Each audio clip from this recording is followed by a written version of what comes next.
Hey, you've heard of Stonehenge? Of course you have. Big rocks mysteriously mounted in circles on a plain in England by, somebody.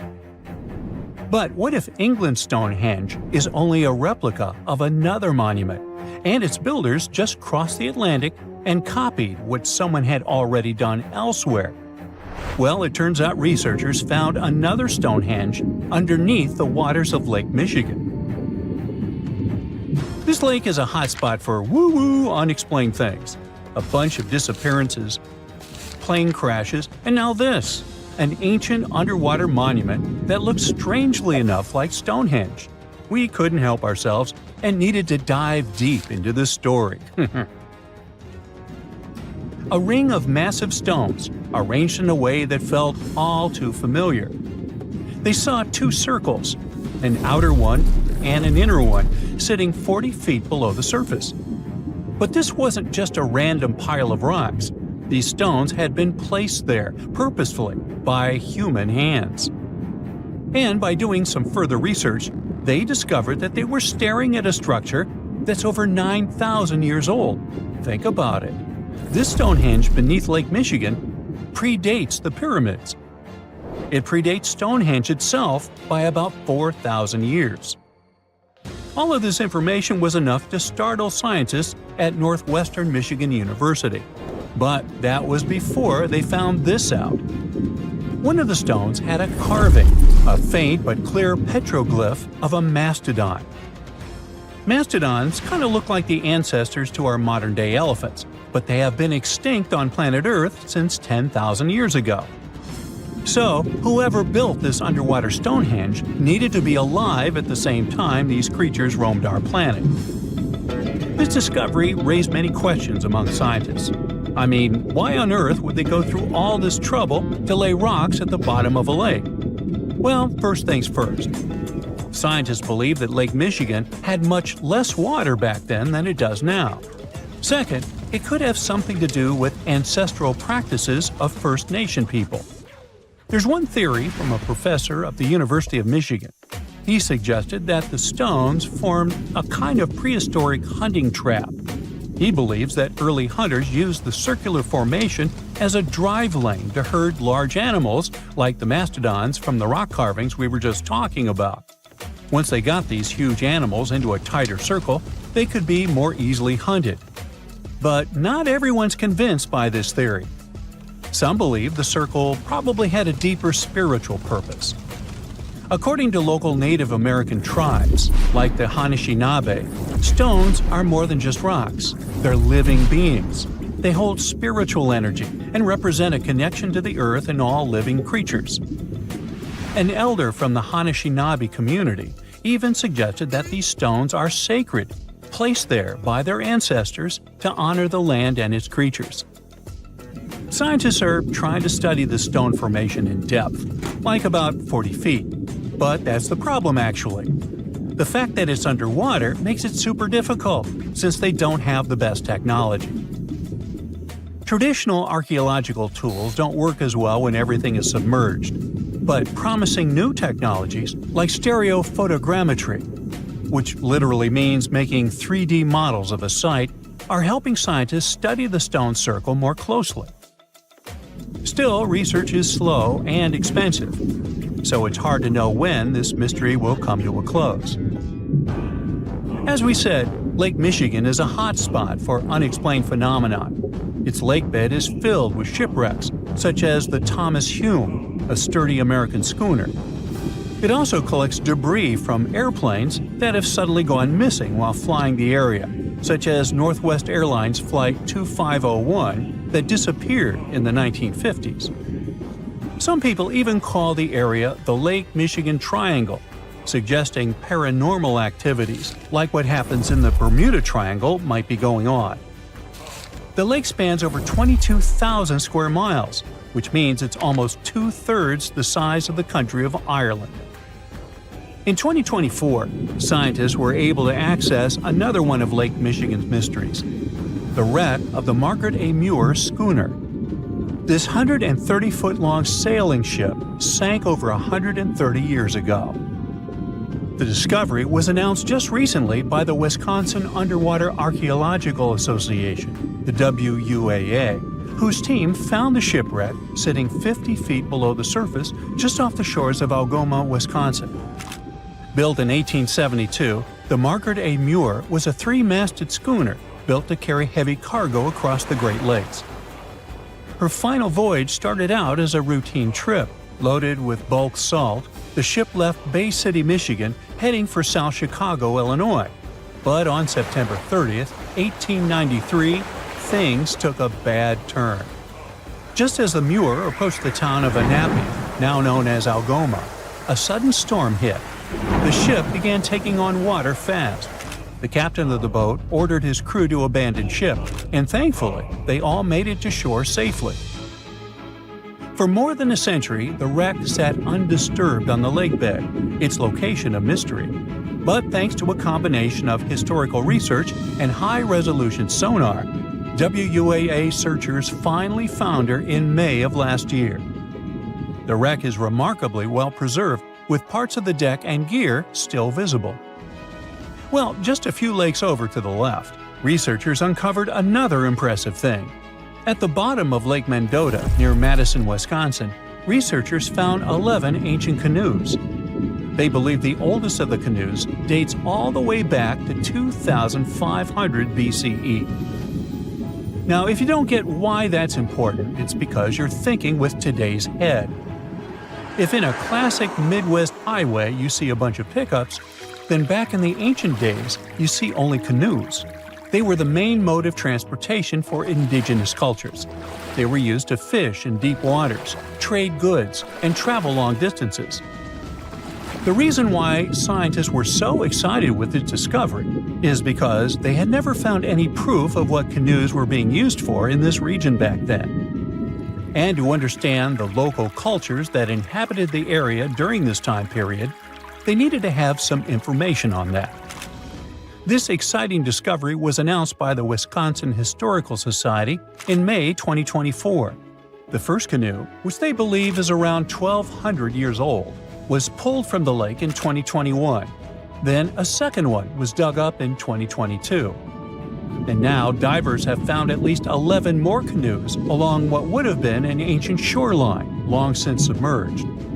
One theory is that these canoes were intentionally sunk to keep them from freezing or warping in winter.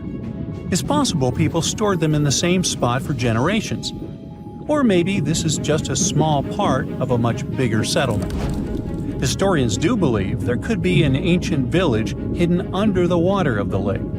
Divers have already found stone tools, like net sinkers used for fishing, but the village itself hasn't been located yet.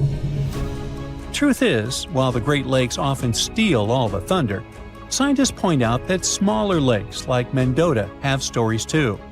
The Wisconsin Historical Society is working closely with Native nations to piece together more about the lake's history. You'll need to believe me when I say there is a third Stonehenge, all the way under the waters of Lake Constance, Switzerland. I mean, think of it like Stonehenge's cousin. Archaeologists began to discover this back in 2015, when they found a line of 170 man-made stone cairns under the lake.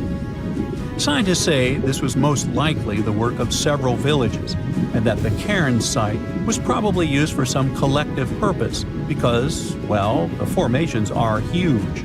Some of them are several dozen feet wide, and they can build up to 6 feet. The most amazing discovery so far is that the site dates back to around 5,500 years ago. So around the time the original Stonehenge was being built. Some of the facts that link them together are their construction dates, as well as the distinct characteristic of stone monuments built in a circular format. Scientists don't know much about this site yet, but hey, I see a pattern manifested all over the world, don't you? It's like archaeology woke up recently and decided to spice up the news with its history-changing discoveries. From unearthing dinosaur fossils in peaceful Iowa to translating bad news from ancient Babylonian texts, history is revealing its secrets like never before. When Mount Vesuvius erupted in 79 CE, it froze the town in time. Some of the most famous discoveries were heartbreaking, like a mother wearing a golden bracelet, holding her child, or two sisters hugging in fear.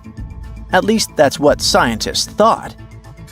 In 2024, advanced DNA tests shattered these long-held beliefs. The mother from the House of the Golden Bracelet was actually a man wearing a fancy 30-carat bracelet, and the child wasn't even related to him. As for the two sisters, DNA revealed one was actually a man, while the other remains a mystery. Some speculate they were lovers, but the truth is still buried in time. Speaking of rewriting history, another shocking revelation comes from ancient Babylon. Recently, archaeologists translated 4,000-year-old texts that turned out to be heralds of terrible news. These specific texts that were translated are believed to be from Sippar, a city near the Euphrates River in modern Iraq. They talked about lunar eclipses, which is when the Earth's shadow blocks the moon, and for ancient Babylonians, these were warnings. Eclipses could mean everything from floods and famines to chaos in the kingdom. But here's the interesting twist. Babylonians also came up with clever ways to cancel these bad omens, like calling in priests to perform rituals, or consulting oracles for advice. These ancient astrologers took their job seriously, since it wasn't just about stargazing, it was about keeping the kingdom safe. Augustus was the first Roman emperor, so we can say he was a big deal. Archaeologists have already found ruins of the villas where he partied, but now they think they've found his final resting place. In a place near Naples, they found an old structure buried under a villa. They found the equivalent of a modern heating system, something that was probably used to draw warm baths. They also found shelves filled with ancient jars, suggesting the site later became a temple. They're still not sure this was Augustus's last home, but if confirmed, this would be a big deal for world history. While ancient Rome is surprising us, the famous Nazca lines in Peru are also revealing hidden details. These massive geoglyphs, created thousands of years ago, have only been partially studied until now. Scientists trained artificial intelligence to help them scan 243 miles of terrain. With AI's help, they identified over 300 new motifs, including llamas, stick figure people, and strange heads. The algorithm, originally developed to decode charred scrolls from Mount Vesuvius, has doubled the number of known glyphs. The past is getting a serious digital upgrade. Meanwhile, in Bulgaria, archaeologists made a surprising discovery in a place few would expect: a sewer. In 2024, researchers unearthed a nearly intact 6.8-foot-tall marble statue of Hermes, the Greek god of travelers and trade, hidden beneath layers of soil. Experts believe it was placed there for safekeeping after an earthquake in 383 CE damaged the city's infrastructure. At that time, paganism was declining and Christianity was rising as the Roman Empire's official religion. Many pagan idols were being destroyed, but it seems some locals secretly preserved their deities by hiding them underground. Searching the bottom of the River Thames is probably worse than looking under your bed. The riverbed collects all kinds of discarded treasures, including a legendary typeface. In the early 1900s, two men created the Doves typeface for printing books, but after a bitter falling out, one of them threw every single metal letter into the river. A century later, in 2014, a designer trying to revive the typeface began searching for the lost letters. In just 20 minutes, he started finding them. With the help of divers, more were uncovered, and today, some of the lost letters are on display in a museum. Not much goes on in Iowa, which is why finding a huge 13,000-year-old mastodon skeleton made headlines. In 2022, a researcher received a photo of a massive femur believed to belong to a prehistoric animal. It took 2 years to secure funding for excavation, but in 2024, archaeologists finally dug in. After 12 days of work, they uncovered a well-preserved mastodon skull, the first ever found in a Midwestern state. This discovery would make Indiana Jones jealous, especially since it happened in Petra, the ancient Jordanian city featured in one of the movies. Archaeologists uncovered a 2,000-year-old chamber beneath Petra's treasury, containing at least 12 skeletons along with iron and bronze artifacts. The chamber, built by the Nabateans, sheds new light on their afterlife practices, which remain largely mysterious. One of the most intriguing finds was a ceramic chalice clutched by one of the skeletons. Back in Peru, archaeologists made a groundbreaking discovery that turned Peruvian history upside down: a female ruler. At the 1,600-year-old site of Pañamarca, scientists uncovered a throne room decorated with colorful murals. These murals depict women spinning and weaving, men carrying a crown, and even a crowned woman speaking to a birdman. The discovery suggests that Moche women weren't just spiritual leaders, but rather had real political power too. Tiny houses are mainly a modern thing, but archaeologists think they found one in ancient Pompeii. Unlike traditional Roman homes, which had grand atriums for entertaining guests, this house had none. But what it lacked in size, it made up for in artistry. Inside, scientists found a painted altar decorated with birds of prey, sparrows, snakes, and plants. The altar held ceremonial items like a lamp and an incense burner, still holding traces of fragrant herbs. In 2021, researchers scanning the Baltic Sea found a massive stone wall hidden beneath the waves. The Blinker Wall, stretching over 1.5 miles, could be Europe's oldest man-made structure. Sitting 68 feet below the surface, it's built from around 1,400 small stones placed between 300 giant boulders, some weighing up to 142 tons. Dating back over 10,000 years, the Blinker Wall predates Stonehenge and France's Karnak stones, meaning it was likely built when the area was dry land. Scientists believe it may have been a reindeer hunting tool, guiding animals into a lake where hunters could strike. Oh, and then there's the granite slab that was found in Egypt's Abydos area. At first, it was thought to belong to two important people from ancient Egypt, but a recent discovery showed it was actually part of the sarcophagus of Pharaoh Ramses II, one of the most famous Egyptian rulers. A researcher found a special engraving on the slab that had Ramses II's name on it. Ramses ruled Egypt a long time ago, and after he died, his tomb was looted, so his body and belongings were moved around a few times. This new discovery shows that after Ramses' tomb was robbed, some of his things were used again. The finding also teaches us that ancient Egyptian tombs were often looted, and the things in them were reused.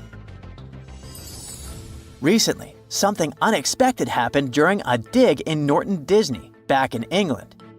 While searching for ancient coins and brooches, a volunteer from the Norton Disney History and Archaeology Group stumbled upon a mysterious Roman dodecahedron. This small hollow object, made of copper alloy with 12 pentagonal sides, was buried for 1,700 years, but was surprisingly well preserved. Though over 30 of these strange objects have been found in the UK, no one knows for sure what they were used for. Some think they might have been measuring tools or calendars, while others believe they were used for rituals. The Norton Disney Group thinks these dodecahedra were likely symbols for religious ceremonies, as many show no signs of wear from daily use. You have about $130 million. What would you do with it? Fly into space or buy an island? There are many ways you can spend this much money, but one anonymous investor used it to build an extravagant underwater city. The project is not finished yet, and a lot of people are currently working really hard to make this crazy idea come to life. If all goes well, in the near future, living under the sea may become a reality. In the past century, there was a limestone quarry near the Welsh border in England. In the 1990s, it became flooded and turned into a lake 260 feet deep. Now, there's a large construction project going on around it. Trucks transport materials and people in overalls construct huge modules that look like giant futuristic submarines. These modules are called Sentinels, and they will become the buildings of a small underwater city. Builders and engineers create durable stainless steel materials that allow these houses to withstand a depth of up to 650 feet. This is the upper limit of the twilight zone, where very little sunlight penetrates. Large squid and other creatures live in this zone. Imagine waking up in an underwater hotel room and seeing a giant squid staring at you from the dark. Or even worse, you see a huge eye watching you as you wake up. This could happen if sentinels were successfully installed in the depths of the ocean. Meanwhile, let's return to our project on a small lake. The project is called Deep. Its goal is to make life underwater as comfortable as possible. Inside living modules, builders install bedrooms, kitchens, bathrooms, and observation windows. People will access them using small submarines. However, it's not as simple as calling a taxi. To live underwater, you need to train under the guidance of experienced instructors to test yourself in underwater life simulators. The cost of living there will likely be expensive, but it's worth it. At least you will be well fed. A chef will develop a special menu, and all food will be stored in vacuum-sealed bags to preserve its flavor and nutrients. It all sounds great, but there's a question. Who is financing this project? No one knows the answer. Deep is funded by a secret investor who has already spent more than $100 million. Interestingly, this is not the first attempt to create an underwater dwelling. For example, Jacques-Yves Cousteau, a famous diver explorer, first created the Conshelf 1 underwater house in 1962. This was a steel cylinder located at a depth of 30 feet, where 2 divers lived for a week. In 1970, several women also spent 14 days underwater in the Caribbean Sea at a depth of 50 feet. The aim of that project was to study human psychology in a cramped environment, similar to that of a spaceship. Unsurprisingly, that project was partly funded by NASA. Okay, we have windows overlooking marine life, delicious food, underwater parties, and solitude away from civilization. All these things sound cool, but if we put aside the fun part for a moment, is there any real benefit to it? Oh yeah, ocean exploration. Many marine biologists believe that the best way to explore the ocean is from within. Diving doesn't help much since divers are limited by time and body needs. They can stay underwater for only about an hour and a half at a time. Underwater cities could allow us to live underwater for months. But the most important thing is long-term observation of marine life in its natural habitat. In the mid-1990s, a group of researchers wanted to study the development and nutrition of corals. They brought them to the lab for testing and found out that corals reacted differently to tests in artificial environments than in the ocean. Their behavior in a laboratory setting was different from their behavior in the wild. Underwater cities could also provide work for archaeologists who study the remains of ships that have sunk throughout history. Plus, such cities could help protect us from future disasters. In the event of a catastrophe like an earthquake, tsunami, or volcanic eruption, scientists and engineers could build water-based shelters like the Sub-Biosphere 2 project to provide refuge for people. These circular structures could sink into the ocean and give shelter for up to 50 or 100 people, allowing them to wait out the disaster from a safe distance. Underwater cities could be an excellent solution to overpopulation, but there are some downsides. We already pollute the world's oceans, and what if we literally lived inside them? It's one thing to use labs to study marine life, but it's another to build hotels for vacationers. One such hotel, called the Water Discus, is a building at a depth of no more than 32 feet. It will have 21 rooms and a restaurant with coral reef views. While the conditions seem comfortable, some experts worry that staying there for long periods could be harmful because of the lack of sunlight. Nevertheless, it would be interesting to stay there for a week and see how it feels. The most challenging aspect of creating such laboratories, hotels, and bunkers is ensuring a reliable life support and safety system. It's crucial that the air, humidity, and temperature be as comfortable as possible for people to live in these structures. However, this requires a significant amount of energy. Currently, all modern underwater buildings rely on external sources of energy located on the surface. But scientists plan to make future underwater projects fully autonomous, using kinetic energy from waves and powerful solar panels to generate power. It's also important to create the right structure for these buildings. Rather than covering an underwater city with a giant bubble, it's more efficient to create several large housing modules. Each module should consist of steel, glass, and special cement. Also, the depth shouldn't exceed 1,000 feet, since a deeper location would require thicker walls because of high water pressure. To load and move these residential modules safely, engineers can use ballast tanks. These are large containers filled with water, which are used to pull the modules down deep into the ocean. Once in place, engineers can release the water from the tanks and fill them with air, causing the house to float back to the surface. And what about fresh air? Fish extract oxygen from the water using their gills, but this method is obviously not suitable for humans. Therefore, we need to deliver air from the surface.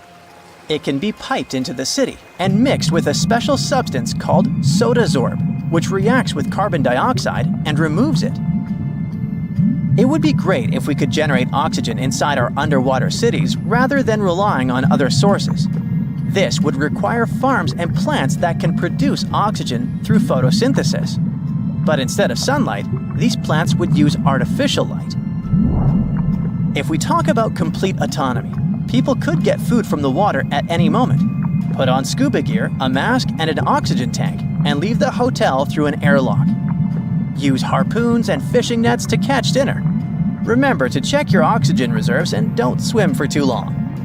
Frying fish in a pan won't work because of strong odors.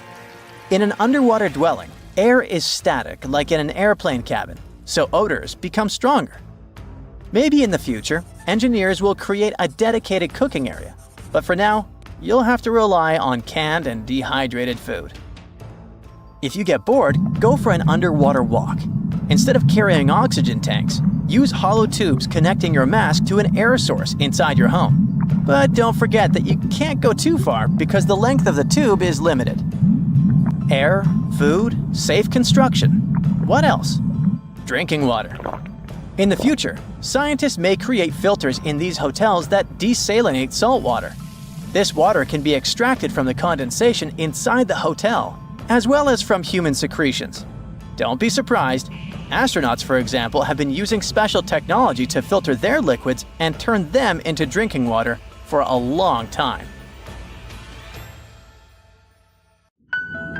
Being afraid of the ocean is a very understandable fear. We have it in our genes. In the past, humans had to avoid certain dangerous situations, like big animals and deep bodies of water, in order to survive. Plus, we've only explored 5% of the oceans, so we never know what we can stumble upon there. In regular conditions, GoPro is just a camera. But if you find it lying at the bottom of a 400-foot pit in the middle of the Caribbean Sea, that will make your blood run cold. I know 400 feet may not seem like much, but a person who is deep diving for fun usually can swim from 59 to 98 feet deep only, unless they're a professional diver. But say you made it to that pit and retrieved that GoPro. That would have still been fatal to you. In this specific hole where the camera was found, there would be a layer of hydrogen sulfide, a very dangerous and foul-smelling gas, at the mark of 300 feet. The gadget was 100 feet lower, alongside its owners, two long-lost explorers. To this day, very few people manage to dive this deep and go back unscraped. In fact, the deceased explorers were found only with the help of submarines. Now, you might be curious about the content of the GoPro. In stories like this, we expect proof of foul play or sinister footage. But the only thing found there were the images of happy times the explorers had during their trip. A sad ending to a vacay. Now, in deep waters, you can also find many species that seem to be otherworldly, but in a cute and interesting way, like the alien sponge. This fun little fella is a sponge first seen near the Mariana Trench in 2016. It's actually part of an ecosystem dubbed Forest of the Weird. Okay, this makes it sound a bit creepy. And what adds to the weirdness is the fact that the alien sponge had two little holes that resemble little eyes, so like it's peeking at you. Ah, another fun fact? The skeleton of this type of sponge is made of glass. And if you're afraid of cockroaches, I'll let you take a deep breath here. Ready? Cool. Because on the ocean floor, there are more than 20 different types of giant isopods, beetle lookalikes, that can be as big as 14 inches. Yikes! But fear not, these guys usually roam the ocean floor for food. So, unless you dive 7,000 feet, which we've just seen is not possible, you won't run into them. Now, despite the horror movie name, the bloody belly comb jelly is actually a fascinating creature you can also find in the ocean. They live in the twilight zone of the ocean, which is between 820 and 4,900 feet below sea level. Pretty far from where you usually soak your feet. But what's so cool about this jelly is its color. Because in the twilight zone, the light is very scarce. Many animals either emit a faint glow, like the anglerfish, or create a camouflage. The jelly here is blood red because, in the pitch-black darkness of the ocean, other animals won't see it digesting colorful bioluminescent prey inside its stomach. Besides, the jelly has a row of combs that spark a very beautiful iridescent light. Beautiful and lethal. Humans also have their fair share of contribution to the weird fest that is the ocean floor. Depending on where you swim, you might just find parts of rocket engines used during the Apollo program. Now, when a rocket is launched into space, parts of it are dropped into the ocean where it runs out of propellant, making the rocket itself lighter. And a part of the Apollo 11 rocket engine, yes, that one that first took humans to land on the moon, was actually recovered from the ocean after more than 4 decades. And you can see it at the Museum of Flight in Seattle. Not a space fan? Well, there's something for the Oregon Trail lovers too. There are 2 locomotives living their best lives, or worst, depending on your point of view, just off the coast of New Jersey. They're from the 1850s and are sitting under 90 feet of water. They probably fell off of a transportation ship during a rough storm, or were intentionally pushed over the barge so that the ship didn't sink. Most of these things can only be seen while diving, but worry not. Even if you have a lingering fear of the deep ocean, you can still find weird things by simply walking on the beach. Look at these bizarre Garfield landline phones washed away in Brittany, France.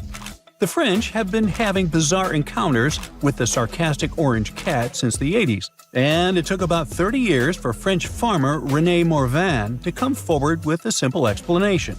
A shipping container with Garfield merchandise got stranded in the sea, only to find its final resting place in a sea cave. We bet Brittany locals are still haunted by the creepy smile of that landline phone. And just like a storm uncovered the Garfield secret stash, it also moved a few ships that sank more than 600 years ago. But this is not a simple Titanic story.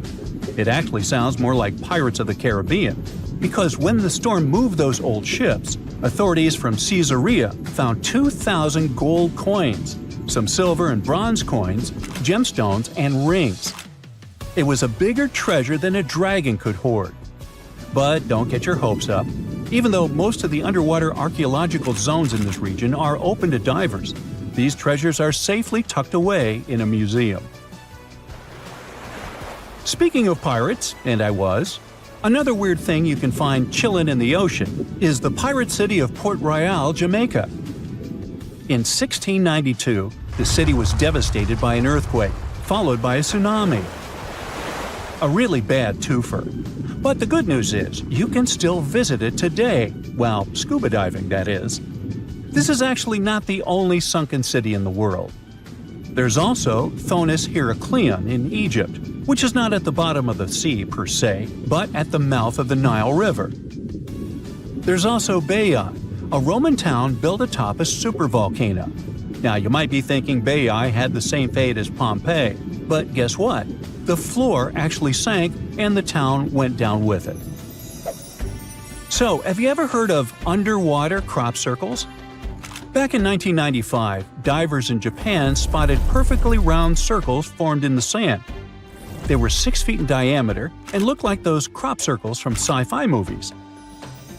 Scientists simply couldn't figure out what or who did it until they caught the culprit red-handed, a tiny male pufferfish only 4 inches long. This little guy uses its body and fins to draw circles and squiggles and decorates his creation with seashells and corals. It takes the fish about a week to do so. All this hard work is part of a mating ritual, and if a female pufferfish likes the art, she will lay her eggs there, right in the center. The circular design of the underwater crop circle actually channels fresh water to the middle of the circle, the ideal scenario for the eggs to develop. And guess what? After she lays the eggs, the female pufferfish leaves, and it's the male that tends the eggs. But just in case fishes are not your thing, we can also offer you a cargo of rubber duckies, turtles, beavers, and frogs, 28,000 of them to be exact. These bath toys were traveling from China to the US, but much like our friend Garfield, were caught in a storm in 1992. From the North Pacific, our friendly duckies and beavers made their way to the UK by 2007. But some were bolder and traveled to Australia, Indonesia, Chile, Hawaii, and even Alaska. Now, have you ever seen a strange thing washed up by the beach? Let us know in the comments. Bye. These people can spend more than 5 hours a day underwater, and this must be the closest thing we have to actual mermaids. Meet the Bajau tribe from Indonesia, Malaysia, and the Philippines. This tribe developed an extraordinary mutation which helps them to almost live in the sea. Known as the nomads of the sea, they've been living near the waters of the Sulu Sea by the Philippines for nearly 1,000 years. Looks like Moana's got competition. Look at their houses. They're built on stilts, and there's a reason for it. These are the traditional lancha houseboats, which are great for getting to the water as often as possible. These little huts can fit a family of 5 and sometimes a community with up to 30 roommates. They're super easy to build. One hut can be completed in only 3 weeks.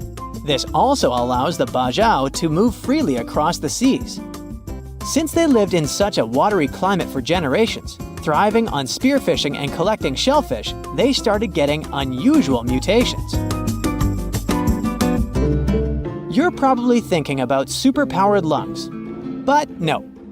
They actually developed bigger spleens than the rest of the world. It's 1.5 the size of a normal human.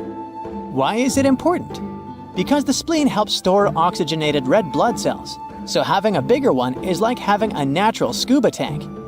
This adaptation is similar to what happens in deep diving seals, which also have large spleens. Scientists found that they have a special gene called PDE10A that's responsible for this. Bajau can hold their breath for about 10 minutes. For comparison, a regular human can do that for about 30 to 90 seconds. And the world record is 24 minutes and 37 seconds. They also spend up to 60% of their day underwater. And you'll never guess what diets they have. Of course, they eat a variety of sea creatures, especially lobsters, snails, and sea cucumbers, which are known for being very nutritional and even medicinal. They build their boats themselves, fish using traditional methods, and trade their surplus catch with the mainlanders for essential supplies. They also use this money to buy cassava and prepare their cultural dish called cassava panggikayu. Since they don't have fridges, they line up tons of caught fish and sun-dry it. Thanks to this technique, the fish can last for weeks. People from this tribe are yet to develop gills and scales, but they have their underwater quirks.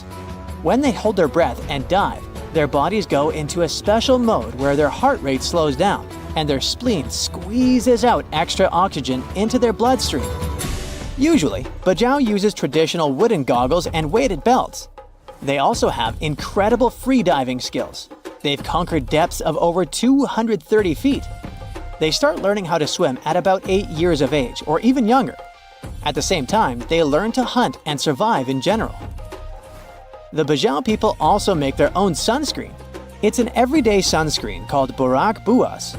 It's mostly based on turmeric and rice powder, and women use it to protect their skin from the strong sun rays. It's a simple and cheap way to protect beauty, so it's especially popular among unmarried Bajau women who want to attract a potential spouse. But it's not all smooth sailing. In the 1950s, the Malaysian government put the Bajau in a pretty difficult legal position. After living for centuries as unrestricted nomads, now they have to carefully navigate its journeys across national borders and bureaucratic hurdles. This means that they're not fully stateless, but they're not officially recognized citizens of any country. Today, only a few hundred Bajau families live near Semporna, Malaysia, but it's getting harder to live such a life. The resources are scarce, and recently, some new restrictions appeared on cutting trees for boat repairs. All these things are slowly pushing them towards a more settled yet uncertain life on land. They're forced to resettle in places like the Bangau settlement, but without citizenship, they essentially have no formal rights for things like getting jobs or education. Modern life poses tons of challenges for them. Imagine seeing millions more colors than everyone else. That's what tetrachromats can do. Tetrachromacy is a condition where someone has an extra type of cell in the back of their eye. This allows them to see a broader range of colors. If an average healthy person sees about 10 million, then tetrachromats might see 100 million. The extra cone enhances their ability to differentiate between subtle shades that others might not notice.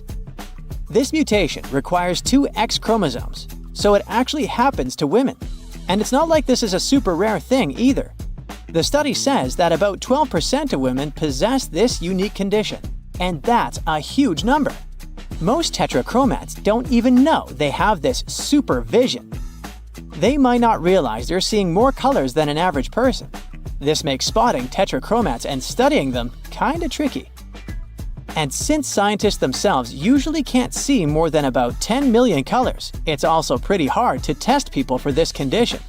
But they think that, like with X-Men, after some special training, tetrachromats might unlock the full potential of their ultra abilities. Marfan syndrome is a genetic condition that affects the body's connective tissues, making them more elastic. This can make you unusually tall, have elongated limbs, and often be extremely flexible. And some people use this as an advantage in their careers. Javier Botet was diagnosed with Marfan syndrome at a young age, but he made a name for himself in the horror film industry. He can contort his body in such an eerie and unsettling way that this has landed him roles in numerous films such as Mama, The Conjuring 2, It, and Slender Man. But Marfan syndrome is a spectrum disorder. While some people with the condition can live relatively normal lives, others may face serious health issues. Do you sometimes wish that there was less sleep so you'd have more time? Well, some of us got that blessing. While most adults need 7 to 9 hours of sleep each night, some people can function well on only 4 or 6 hours. This genetic mutation, found in a gene called DEC2, actually influences many different species, not only humans. For example, it also works on mice and fruit flies. DEC2 helps regulate circadian rhythms, the natural biological clock.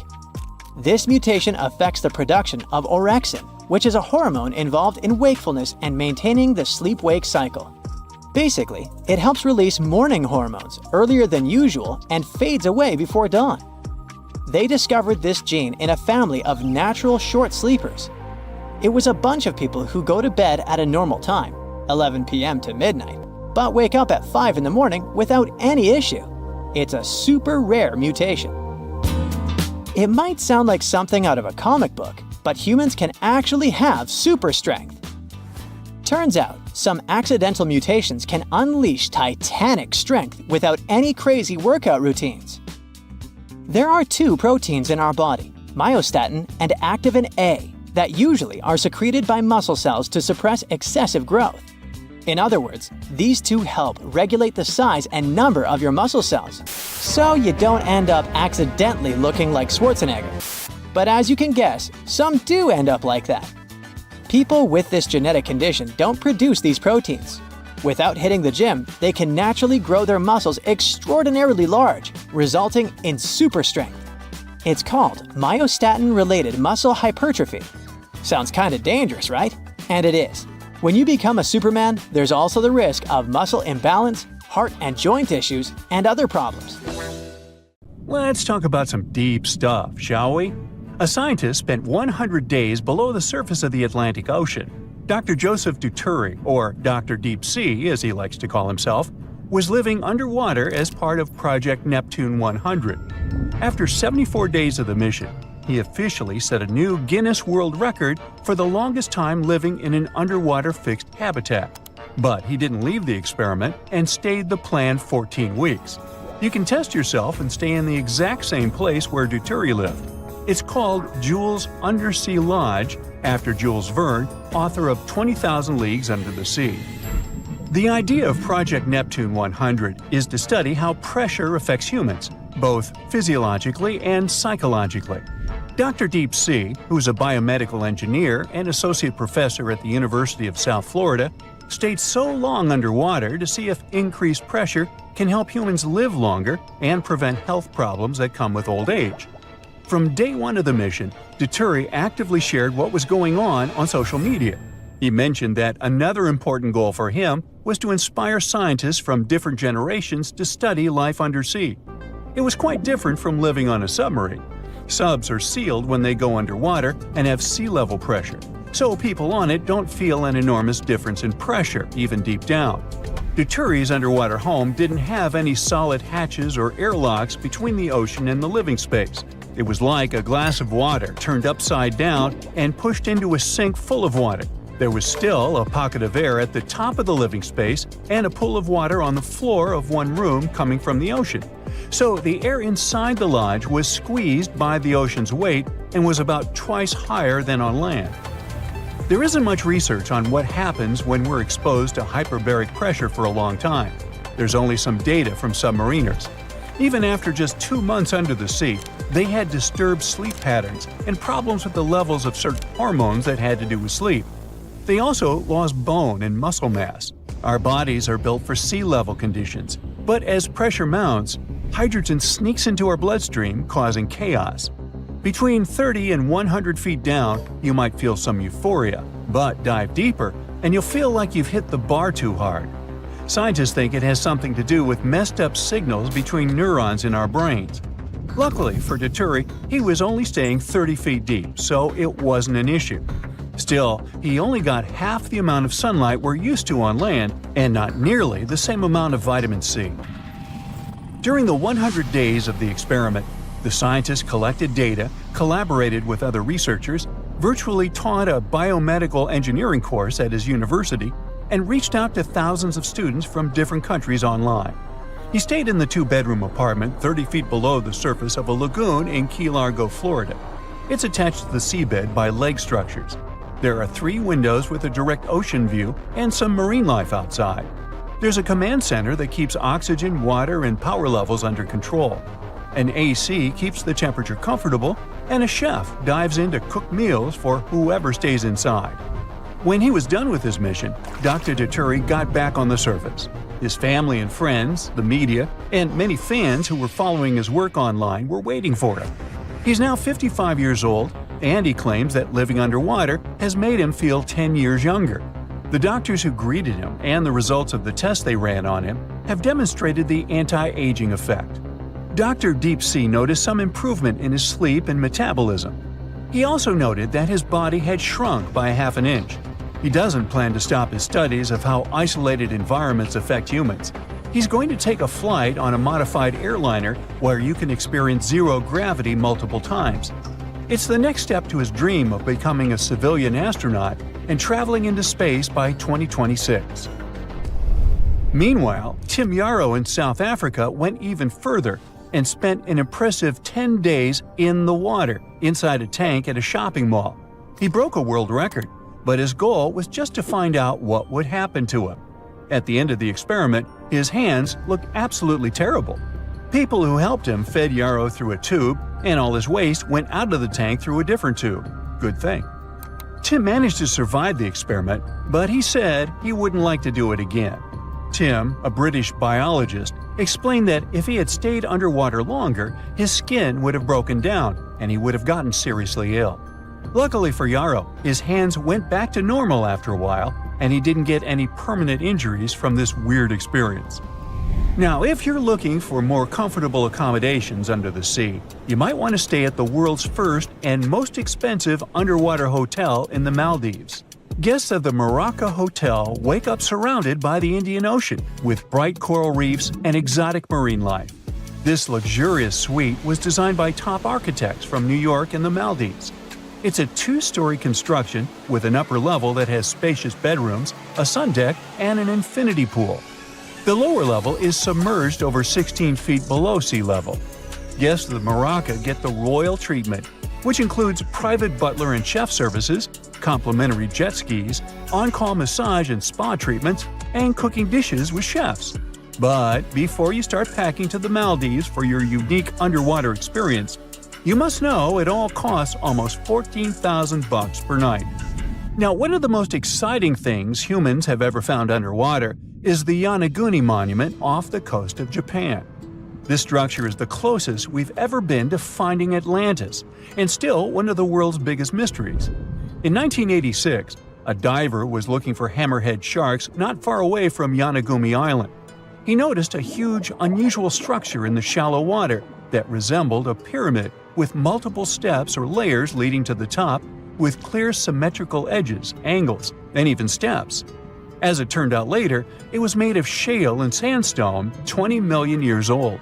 No one knows how the construction got there in the first place, but one researcher is sure that humans built it 10,000 years ago and was part of the lost continent of Mu. This mythical continent, something like the Atlantis of the Pacific, was destroyed by a huge earthquake or hurricane and went under the sea. Its survivors moved across the earth and found civilizations, including the ancient Egyptians and Maya. Academics often say this theory is nothing but a fairy tale, but the scientist who proposed it says only humans could have carved such straight lines, sharp corners, steps, avenues, and even statues that look like animals.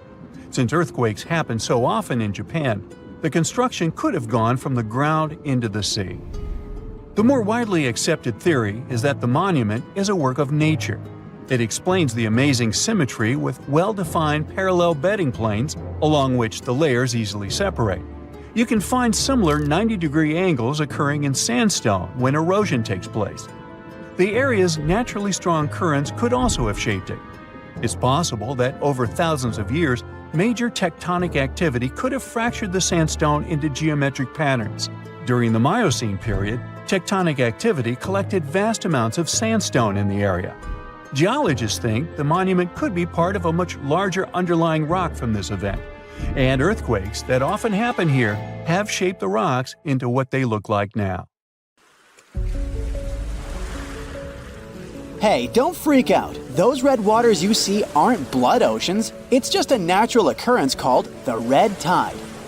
Red tides often happen in Florida, especially in the West Florida shelf, and they can stick around for weeks or even months. They're basically caused by an increase in algae levels, hence the color. Those algae produce toxins that can be harmful to marine life.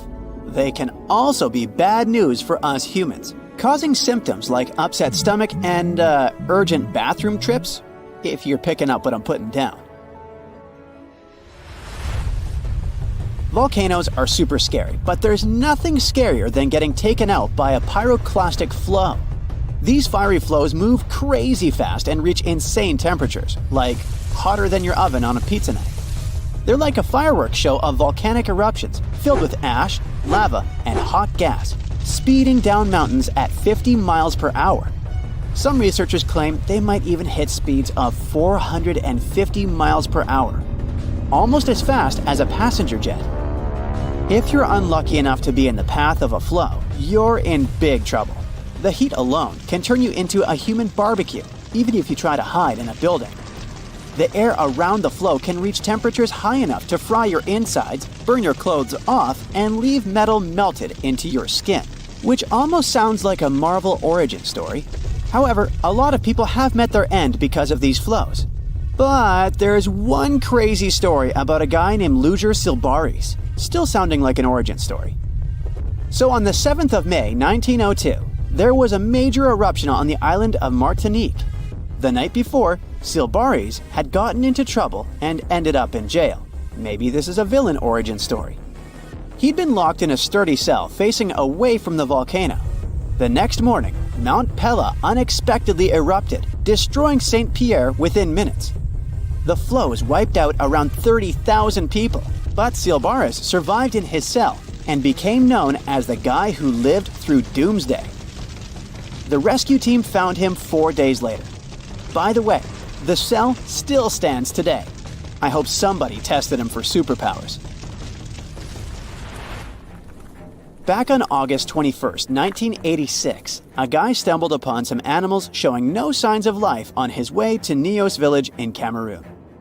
To his shock, he later found out that everyone in the village had mysteriously passed away. The same thing happened at Lake Manaun in 1984. Turns out, those tragic incidents were caused by something called limnic eruptions, which are pretty rare disasters where carbon dioxide suddenly bursts out of lake waters, creating a hazardous gas cloud. These type of eruptions usually happen in lakes with high levels of CO2, which can be caused by things like volcanic gases and high pressure. Any little change in temperature or pressure can set off an eruption. So, experts have started looking into ways to safely release CO2 from lakes like Manaun and Nios, in order to lower the risk of more disasters in the future. In March 2024, a video captured a terrifying moment of a woman disappearing into a sinkhole while browsing through a Chinese department store. Guess she got more than she bargained for. Ha ha ha. Moving on. The scene unfolded as the floor beneath her gave way, sending her plummeting into the abyss. In the midst of the chaos, another customer frantically ran away before returning to check on the woman who had fallen. Their quick thinking and the swift response of emergency crews and firefighters saved the day, resulting in only minor injuries for both women. I'm glad that lady checked on her because I would be gone. An anvil cloud is basically a big cloud made of ice particles that forms at the top of really tall thunderstorms, or those huge cumulonimbus clouds. The flat top shape is caused by the air rising in the storm and spreading out when it hits the stratosphere. That's why it's called an anvil. It looks like the tool metal workers use. Duh. The air from the anvil cloud is cooler than the stratosphere air, which keeps it from going any higher. You can spot anvil clouds from really far away, sometimes over 100 miles. Often you might see streaks of snow coming from the edge of the cloud known as virga. The snow disappears before hitting the ground because of the dry air. If you notice clouds poking through the flat top or bubbling up, it's an overshooting top, a sign of a super strong storm. Anvils are known for producing dangerous lightning. Normally, lightning comes from the bottom of a storm, but anvil clouds can produce really powerful lightning from the top. This lightning can strike out of nowhere, even from up to 30 miles away. So keep an eye on those anvil clouds if you see one forming nearby. Lahars are no joke. They're basically fast-moving, super dangerous streams of rock, ash, and water that come down the slopes of volcanoes. It's important for everyone to be aware of them. Scientists, policymakers, and even us regular folks. By understanding how lahars work and their potential impact, we can try to stay safe when volcanoes start acting up. Saving lives during natural disasters is the name of the game. There are two main types of lahars: debris lahars and mudflow lahars. Debris lahars are full of solid stuff like rocks and ash, while mudflow lahars are more waterlogged and sludgy. Lahars can be triggered by the rapid melting of snow or ice, heavy rain falling on loose volcanic material, or even a crater-like eruption. The volcano's characteristics and presence of water are key factors in how lahars form and move downhill. When lahars come barreling down mountains at speeds of up to 120 miles per hour, carrying loads of debris, it's a recipe for disaster. Unless you have a surfboard, but I doubt you'll have a surfboard on a volcano. Just saying. Also, it won't work.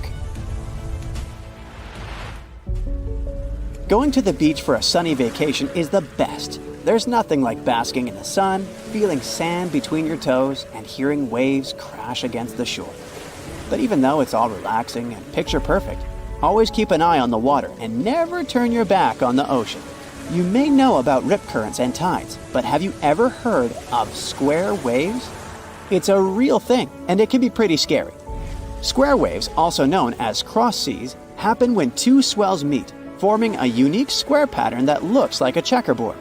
They can be found along coastal areas, and while they are rare, they can create waves up to 10 feet high and make it tough for boats and swimmers to maneuver.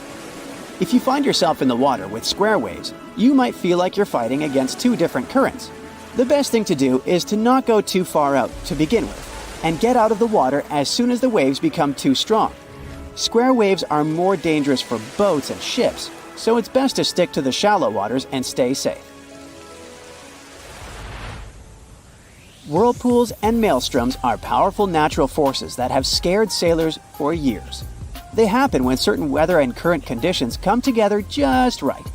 Most of them are safe if you stay away, but let's see what they really are and how they form. A whirlpool is basically water that starts spinning when two currents meet, or one current hits something solid like a wall. They can be big or small, depending on the speed of the water and waves. Most aren't dangerous, but there are also maelstroms, which are large, forceful, and violent whirlpools, caused by ocean tides and narrow straits. Tidal currents in places like Norway's Saltstraumen and Moxstraumen can create massive whirlpools. Scotland's Corryvreckan whirlpool is one of the world's largest. Other examples of whirlpools can be found in Japan, Canada, and New Zealand. Are they portals? They're definitely not portals. Researchers have recently looked into ancient underwater volcanic eruptions and how they affected Earth's climate. They studied materials from Bronze Age eruptions to learn more about their scale, dangers, and impact on climate. For example, one eruption about 3,600 years ago in the Aegean Sea caused chaos in Santorini. The study focused on this event to understand its importance.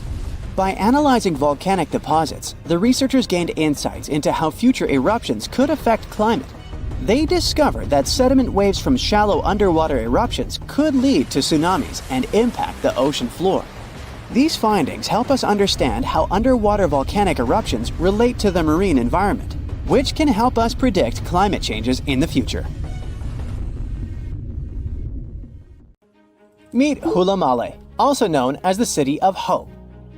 This nickname makes total sense since this artificial island is part of the Maldives' big plan to avoid being completely submerged in the near future.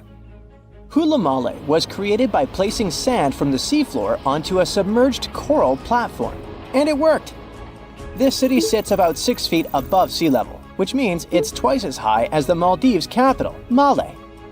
While more and more people are moving there to live, the island was also designed to serve as a temporary evacuation site during dangerous storms and typhoons.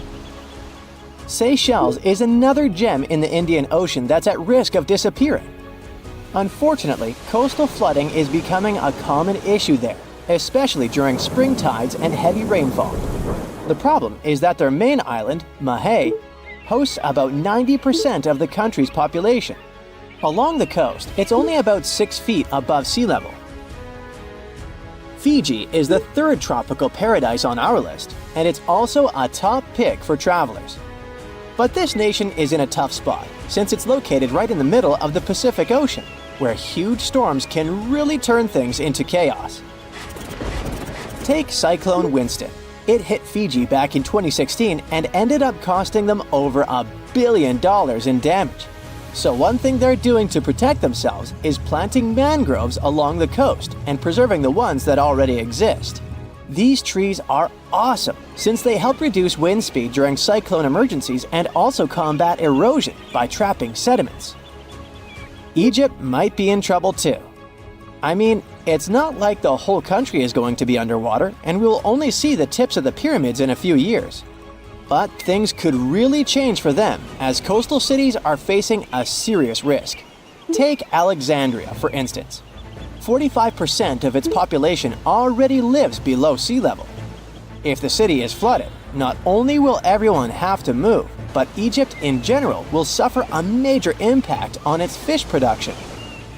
In Europe, one of the most at-risk populations is in the Netherlands, where about half the people live in areas below sea level. In the future, planning a romantic gesture with tulips for your girlfriend could become an impossible mission. The Netherlands is responsible for 2/3 of the world's tulip production. So if fields are taken over by saltwater, it's game over for the blooms.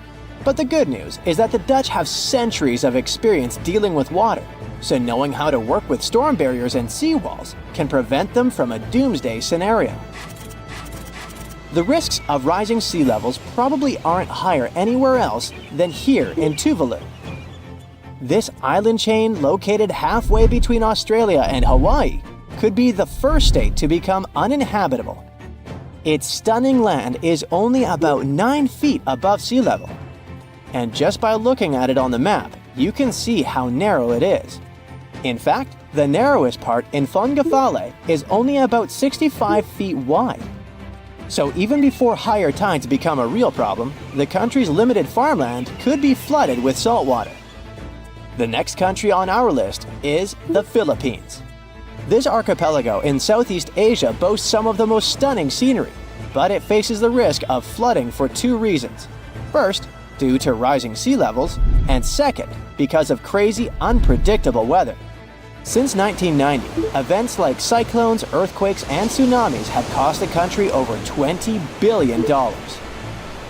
Have you ever heard of Vanuatu? This chain of islands, spread out between Australia and Fiji, could be flooded soon. Vanuatu was one of the first Pacific nations to relocate an entire community to a safer spot. Back in 2005, residents living in risky coastal areas of the northern island of Tegua moved to higher ground. Next up, the Marshall Islands, a country located in the Central Pacific. Studies show that 40% of the buildings in the capital city, Majuro, could end up underwater in the future. But this country isn't throwing in the towel just yet. They've got a game plan. They are fortifying the infrastructures of their low-lying airport, relocating key buildings to higher ground, and putting up seawalls on rural islands. Heading south, we've got Nauru. This is actually one of the smallest countries in the world, covering just 8.1 square miles. Today, it's home to 10,000 people, but it's on the brink of becoming uninhabitable. Water levels are rising about 3 times faster there than the global average. The Buada Lagoon sparks special concern since it's the only surface freshwater resource, and it's located only 16 feet above sea level. Our next stop in the Pacific Ocean is the Republic of Palau. Rising sea levels are no joke for them either, but protecting their crops, especially taro, is a priority at this moment. About halfway between Hawaii and New Zealand lies Samoa, and this country is dealing with a unique situation. Not only is the volume of water increasing there, but their land is also sinking. You see, a couple of strong earthquakes and tsunamis hit Samoa back in 2009. So as the crust bounces back to its original position, the overall land surface is actually going down. Because of this, their housing and main infrastructure could take a serious hit, especially since all their airports are along the coast. Let's head to Kiribati. This Pacific nation has a big problem with frequent flooding because most of its people and infrastructure are near the coast. Apart from the volcanic island of Banaba, none of Kiribati's land is more than 6.5 feet above the ocean. To tackle this situation and keep their population safe, they had this big idea of making a massive floating platform, kind of like the ones oil companies have. But the problem is that it would cost them a fortune, as the project is estimated to be around $2 billion. If visiting Vietnam is on your bucket list, you better hurry up. The top 10 things to do there mostly involve cruising to jaw-dropping spots like down to Ha Long Bay, also known as the Descending Dragons Bay. But by 2050, the surrounding land over there might be underwater. Another huge problem Vietnam is facing is that the main rice fields are getting salty. And if you're into Vietnamese food, you know how important rice is for them. Right now, they're especially concerned about the Mekong Delta region being vulnerable. After all, this is a highly fertile area responsible for most of Vietnam's agricultural output, with over 50% of it being, rice. This nation is really putting in the effort to adjust to this new reality. They're flushing the rice fields in the Mekong Delta with fresh water to get rid of the saltiness. Our next stop is in the Caribbean Sea. Grenada is an island country, but you may know it as the Island of Spice, since its tropical climate is just perfect for cultivating things like nutmeg, cinnamon, cloves, and ginger. Unfortunately, Grenada and its incredible fertile soil also face an uncertain future of being submerged. Let's talk about the last country on our list, the Solomon Islands. 5 islands in this archipelago have already vanished beneath the waves, and 6 others are submerged by 20%. They include the Nusa Evili Island, which was once a hotspot to go to for a picnic in the early 2000s. Even though the situation is complicated, it's important to note that more than 300 of the islands there are inhabited. One thing about the Solomon Islands is that it seems like they're always in some kind of recovery mode, since the country often gets hit by tropical cyclones and flash floods. Their population is already working hard to save their homes from the rising seas by building stone walls along the coast, planting mangroves, and constructing houses in higher areas. So think about it. What was the weirdest thing you've ever done for work? Printing hundreds of pages of useless reports or unknotting holiday lights? Well, there's a scientist out there who spent 100 days below the surface of the Atlantic Ocean. Dr. Joseph Dieterich, or rather Dr. Deep Sea as he likes to call himself, was living underwater as part of Project Neptune 100. This project is a long-term study of how compression affects humans, both physiologically and psychologically. Dr. Deep Sea, who's a biomedical engineer and University of South Florida associate professor, went under the sea to see if increased pressure can help humans live longer and prevent health problems that come with old age. From day one of the mission, Dr. Dieterich was actively sharing what was going on in his social networks. He mentioned that another important goal for him was to inspire scientists from different generations to study life undersea. After 74 days of the mission, he officially set a new Guinness World Record for the longest time living in an underwater fixed habitat. But he didn't just jump out on the surface after it, woohoo, and stayed the planned 100 days. The scientist definitely wasn't bored for those 14 weeks. He collected data, collaborated with other researchers, virtually taught a biomedical engineering course at his university, and reached out to thousands of students from 15 countries online. Once the mission was over, Dr. Dieterich was greeted by his family and friends, the media, and many fans who were following his work online. Dr. Deep Sea is now 55 years old, and he claims that living underwater has really made him feel 10 years younger. The doctors who greeted him and the results of the tests they have so far prove the de-aging effect. Our hero has some improvement in his sleep and metabolism. He also noted that his body had shrunk a half an inch. Wow, 2,300 more days and he'd be a foot shorter. Maybe. Probably not. If you want to try a light version of what Dr. Deep Sea has gone through, you have 2 options. The first option is hyperbaric oxygen therapy. You go inside a special chamber where the air pressure is higher than normal. It helps more oxygen get inside your lungs. It has a healing effect on your body.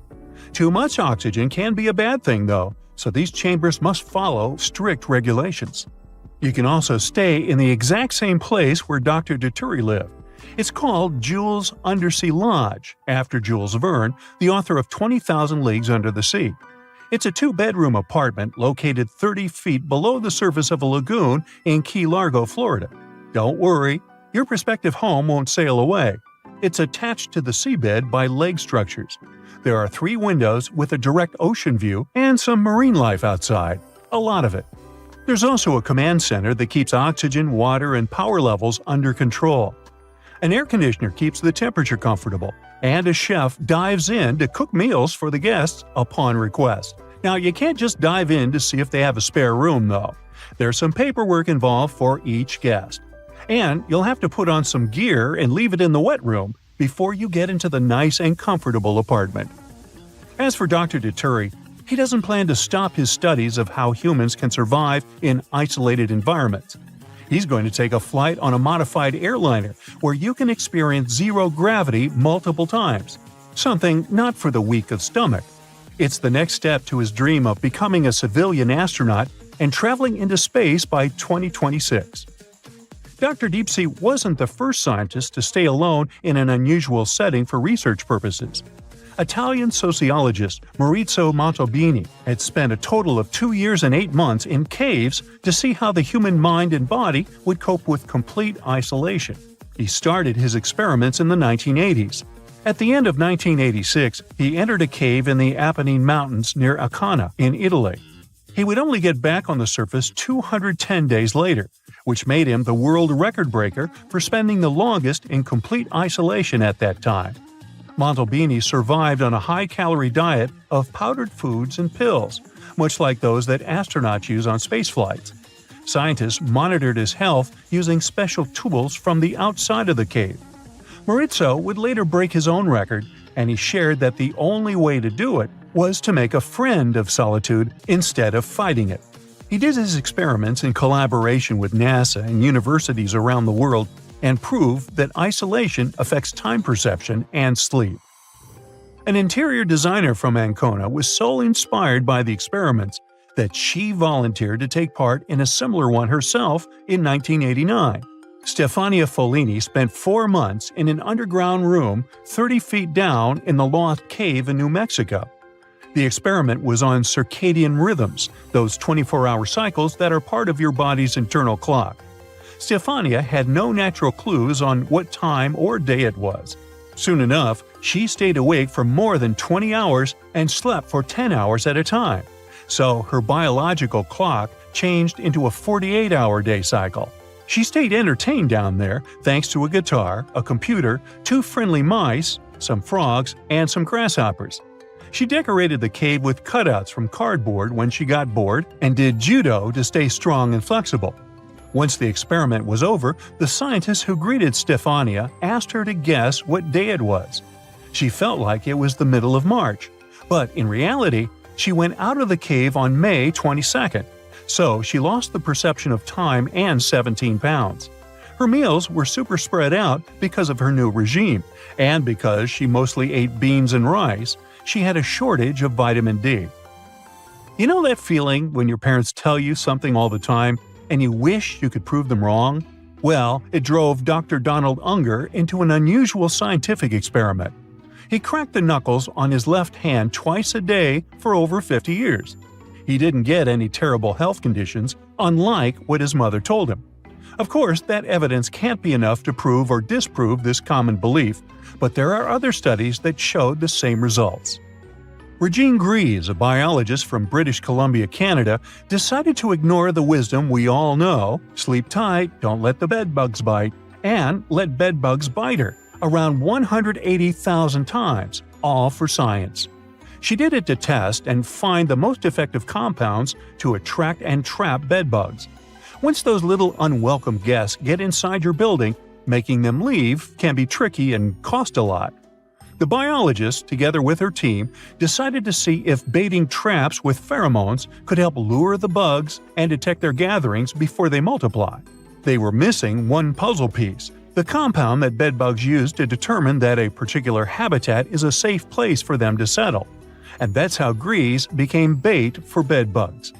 Her team managed to find that the compound they were looking for was histamine, which humans produce during immune responses. The researchers believe this means they can produce really cheap chemical traps for those little pests. Dr. Kevin Warwick, former professor of cybernetics at the University of Reading, became the world's first real cyborg. He connected his own nervous system to a computer to see how technology can change healthcare. He implanted a device in his left arm to transmit his own neural signals to a robotic hand and control it.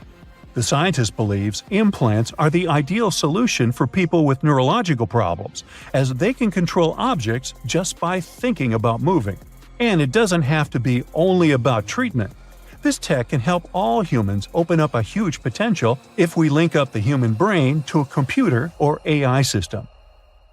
Now, you probably won't be surprised to hear that the water coming out of your pipes doesn't simply travel from a nearby river.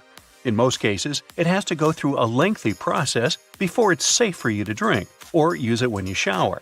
But there's a part of the scientific community that has some concerns regarding how we treat this water before it's good enough for human consumption. You see, there are countries that are still using substances in these water treatments, which might not be the best thing for our DNA. The culprit in this debate seems to be colloidal silver. This is a mineral that's been used in medicine for a long time because it can get rid of some germs. However, it may do more harm than good. Also, there isn't a lot of evidence that it actually works to disinfect the water. And now, researchers are warning that there's a risk that it could actually cause damage to the DNA. The research looked at previous studies where the effects of silver, silver nitrate, and silver nanoparticles have been measured. And while none of the studies alone are definitive, the researchers think that there's a chance that silver-treated water could damage our DNA. Now, official guidelines for drinking water quality don't currently include a value for silver in water, but they do suggest that a very low concentration could be tolerated without risk to health. The bottom line? We need more research to determine if people who drink water treated with silver have evidence of DNA damage. Until then, maybe we should stick to other ways of treating contaminated water just to be on the safe side. Now, hold on a minute, what's DNA anyway? I'd be asking that myself too if I were you. Let's talk about the real OG of molecular biology, deoxyribonucleic acid, or as we like to use easier acronyms, DNA. You might have heard that it's the building block of life, and that's true. DNA is like the ultimate instruction manual for all living things, from the tiniest microbe to the biggest elephant, and even me. But DNA is more than just a set of instructions. It's also the ultimate family heirloom, passed down from generation to generation, like your granddad's antique pocket watch. And just like the pocket watch, DNA has been around for a long time, dating back to the earliest life on Earth. Now, let's get into the nitty-gritty of what makes DNA so complex. It's made up of smaller elements that fit together like puzzle pieces, and when those puzzle pieces are arranged in a specific order, they can create everything from the color of your eyes to the size of your feet. I must have gotten more of that one. But how does it all work? How do we get information from these tiny puzzle pieces? Well, that's a bit of a mystery that scientists have been unraveling for decades. But one thing we do know is that DNA is a true team player. Every cell in a multicellular organization has a full set of DNA. The interesting part is that on an average day, our precious strands of genetic code can get pretty shaken up. A single cell can suffer up to 10,000 mishaps in its chromosomes within just 24 hours. But don't worry, most of these little accidents get fixed up good as new, like a handyman with duct tape. However, some of this damage can result in permanent errors, also known as mutations or rearrangements, that can lead to some not-so-fun conditions in the human body. In fact, some studies suggest that DNA can get damaged by some of the most surprising things, like salt, for instance. Turns out that if we could technically sprinkle too much salt on your DNA, it could cause some serious damage. But don't worry, it's not all doom and gloom.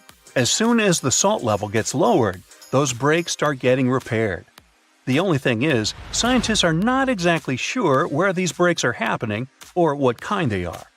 And speaking of salty environments, there's a tiny microbe varmint called halobacterium that lives in the Dead Sea and can teach us a lot about biotechnology and even life on other planets. That's because this little critter is quite the overachiever. In fact, halobacteria may hold the key to protecting astronauts on a mission to Mars from one of their greatest threats, space radiation. This can be harmful to the DNA in astronaut cells, potentially causing illnesses. But halobacterium appears to be a master at repairing damaged DNA, and scientists want to learn from it. The researchers at the University of Maryland have conducted a series of experiments to test the limits of Halobacterium's power of self-repair using cutting-edge genetic techniques. Even after having their DNA completely fragmented, these little organisms are able to reassemble their entire chromosome and put it back into working order in mere hours. But why is Halobacterium such a tenacious survivor? Well, it turns out that it naturally lives in some rather inhospitable places, like ultra-salty bodies of water, such as the Dead Sea. In this area, most sea life would quickly shrivel up and fade away. But Halobacterium has evolved to cope with this salty lifestyle, and this could explain why it's so good at surviving radiation and other types of damage. In some experiments, the researchers exposed Halobacterium cells to beams of intense UV radiation, which would have completely destroyed most microbes. Yet 80% of the Halobacterium cells survived and went on living and reproducing just fine.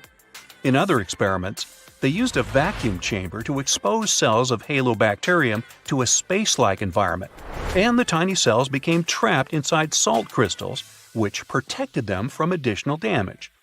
Some scientists even claim to have found living cells of Halobacterium encased in salt deposits that are more than 250 million years old. If true, this could have profound implications for the hunt for microbial life on Mars, given the data from the Mars Explorer rovers Spirit and Opportunity that suggest the Martian surface once had pools of salty water. Now, if you think about it this way, sure, salt and salt water in particular can damage DNA. But it can also help us understand more about how we can survive in harsh environments. There's still a lot we don't understand about human DNA, that's for sure. But did you know that you and I share a whopping 99.9% of our DNA? We're almost genetic twinsies. I mean, think about it.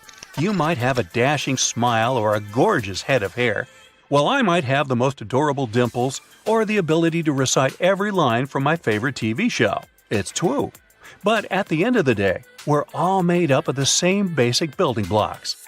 It's that 0.1% of DNA that sets us apart and what makes life interesting. We also might have more in common with a cabbage than we'd like to think. Turns out that our DNA is 50% the same as that leafy green veggie. But don't worry, it's not like you're going to start sprouting leaves or anything.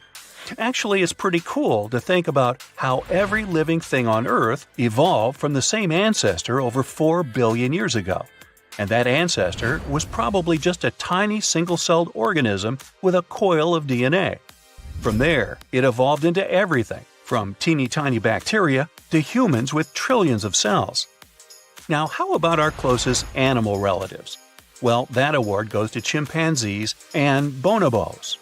Recent studies have shown that bonobos share just as much of our DNA as their chimp counterparts. But here's the kicker. Despite sharing about 99% of our DNA with these primates, we humans still act and look a lot different from them. Well, some of us. The researchers who sequenced the bonobo genome found some small yet intriguing differences in the DNA of the three species.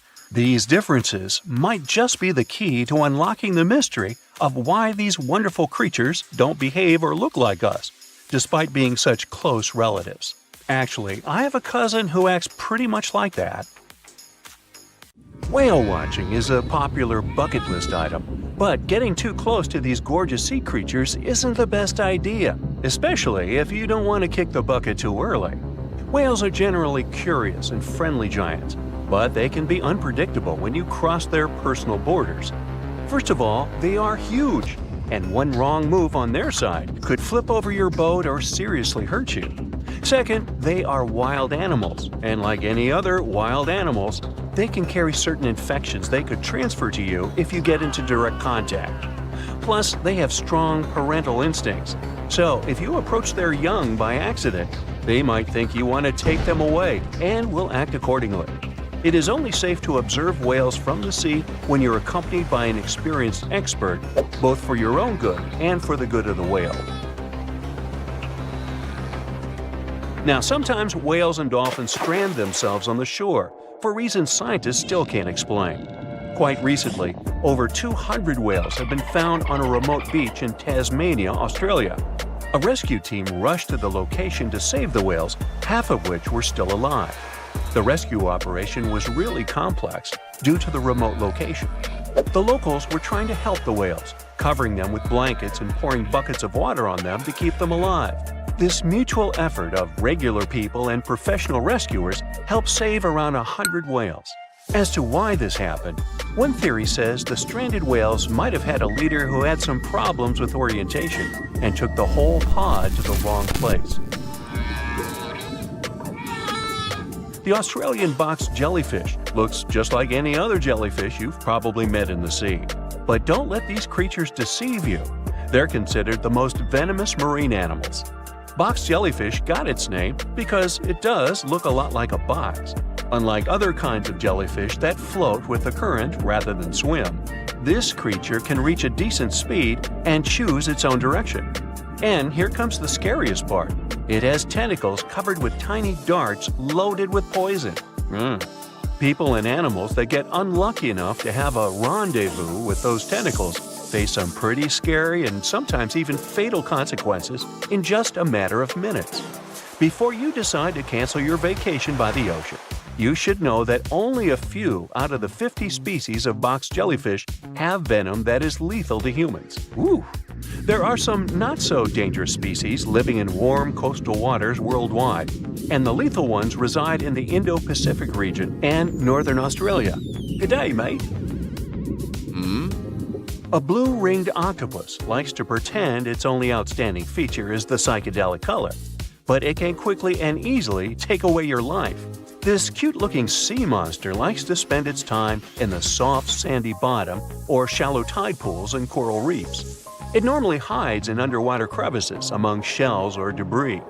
If you somehow manage to find and disturb it there, the octopus will show you its signature blue rings as a warning signal. And if you don't get the hint, it will introduce you to its other signature feature, a venom 1,000 times more powerful than cyanide. One octopus has enough of it to do away with 26 people within minutes. This venom is more toxic than that of land mammals. The octopus normally uses it to hunt crabs, shrimp, and small fish by pecking them with its beak and paralyzing them. The same can happen to a human victim. You'll unlikely even feel the bite until it's too late. The good news is that there have been no known cases of such incidents since the 1960s. If you don't disturb the blue ring octopus, it will never attack you first. If you enjoy picking shells on the beach, make sure the ones you collect don't belong to a cone snail. It's nothing like its relatives living on land and eating fresh leaves and bark. There are over 500 species of this venomous sea creature, and a few that can really hurt you. These little snails are extremely vicious, just like Jimmy from 3rd grade. They inject their venom through a harpoon-like tooth. The consequences of this injection can be quite terrible for you. Now, are you afraid of snakes? Well, I have some bad news for you. You can't escape them even in the water. Certain kinds of these creatures have adapted to live both on land and in the sea, especially in the warm waters of the Indian and Pacific Oceans. All the species we know so far are venomous, and sometimes an encounter with them can be super dangerous. The good news is that they only bite if you disturb them.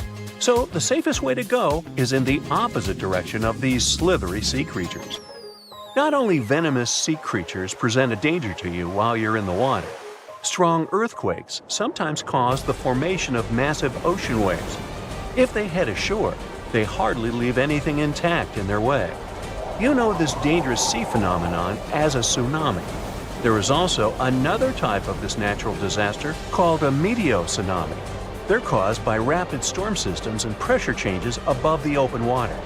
A powerful storm can generate a whole wall of water.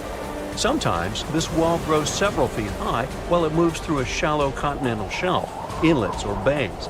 If it gets strong enough, it can damage houses close to the water.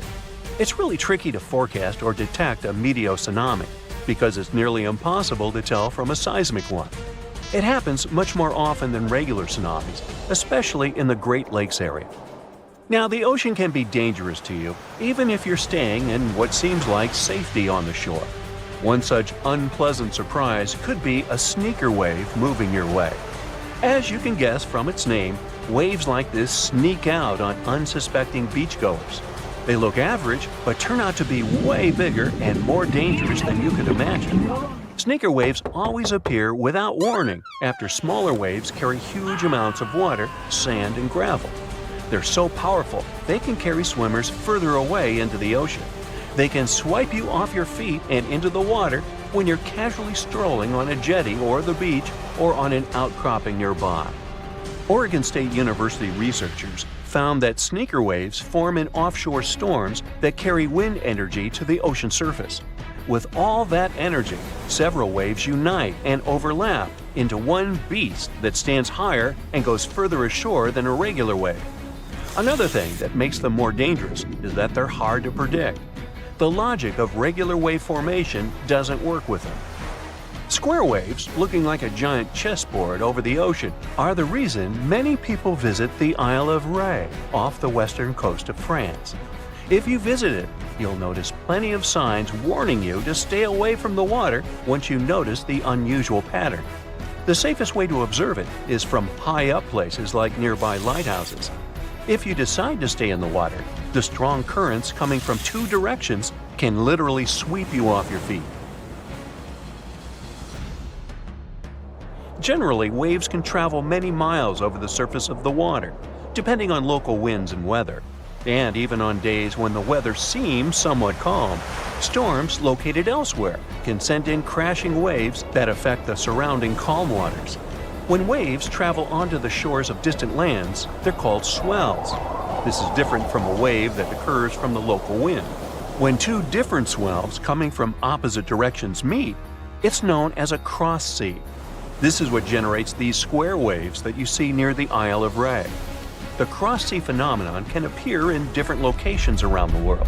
The Isle of Ré is one of them, thanks to specific wind and weather patterns that create the perfect storm, which makes this cross-sea so beautiful and well recognizable. Well, wasn't that swell? Swell? Never mind.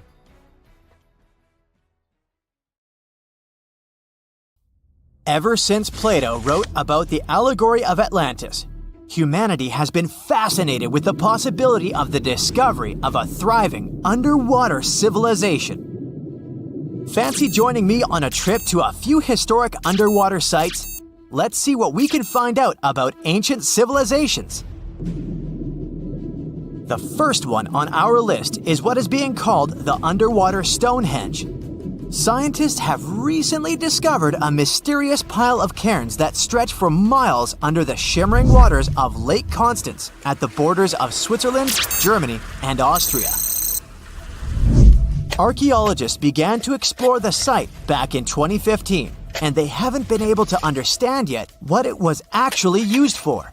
What they do know is that there is a 12-mile line of 170 human-made stone cairns under Lake Constance.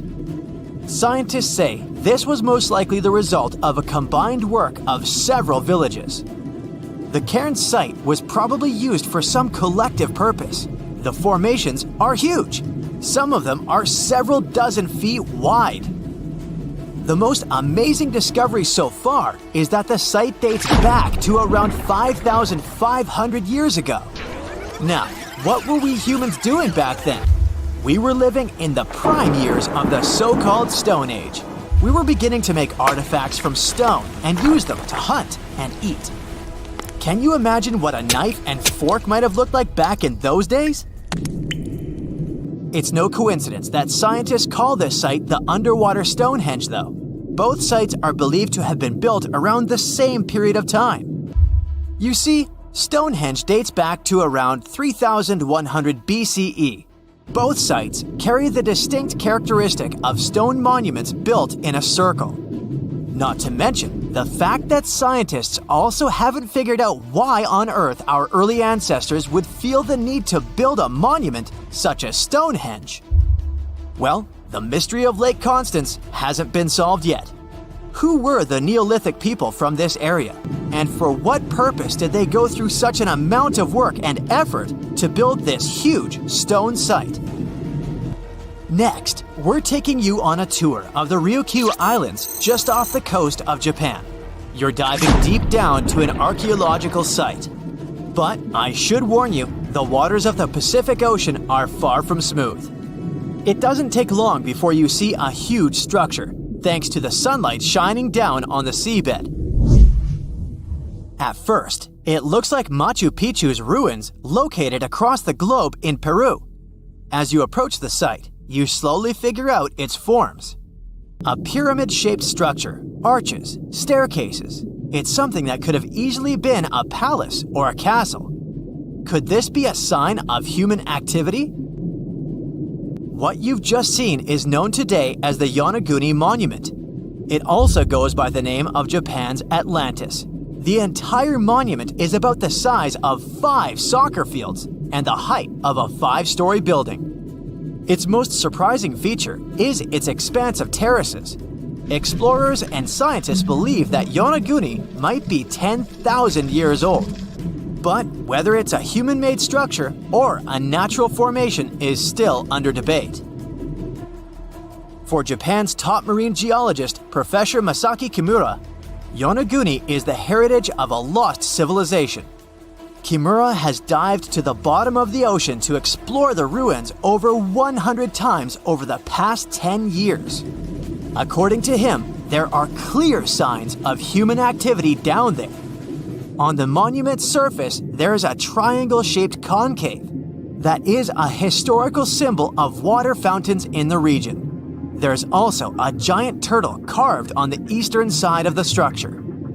And, according to Kimura, turtles have an important cultural meaning. Several pieces of stone tools have been recovered from the site. Their estimated age is around 10,000 years. However, not all scientists support this theory. For many, Yonaguni is the result of thousands of years of erosion. The fact that the monument is composed of one massive rock leads them to believe it's not human-made. The defined edges and flat surfaces resemble a natural formation in Northern Ireland, known as the Giant's Causeway. The basalt columns look like the ruins of a palace, but they're actually the result of volcanic activity in the region. Now, you're flying to the coast of Greece, 4 hours away from Athens. More specifically, you're in the Peloponnese Peninsula. You dust off an old snorkel and head for a free dive on a bright sunny day. Sometime into the dive, you start noticing patterns on a seabed. 13 feet below the surface, outlines of familiar objects start to appear, one by one. As you continue swimming, what looks like the outline of an entire city emerges in front of your eyes. Are you wondering how water could have taken the whole city? Rocks are perfectly aligned into what appears to be the foundation of a building. This is Pavlopetri, an ancient city you've probably heard about for the first time. It was discovered by Nicholas Fleming, a British oceanographer, when he was on vacation in Greece. He had heard rumors about Pavlopetri's existence and indeed found several artifacts on the seafloor. He went back to the area a year later with the team. They found a site filled with pots, storage vessels, and tools. A kernstone, for instance, is a tool used for grinding grains and turning them into flour. Multiple amphoras indicate that this settlement dates back to the Bronze Age, 5,500 years ago, when people started living in towns. The settlement is believed to have existed for over 2,400 years. Today, Pavlopetri is considered the oldest submerged town ever discovered, and what's impressive is that it wasn't a simple village. It was a vibrant port city with stone buildings, a marketplace, streets, and even squares.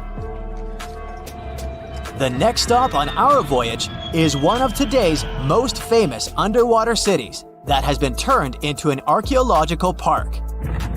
The city of Port Royal in Jamaica exists only below the surface, but in 1692 it was one of the wealthiest cities in the Western Hemisphere.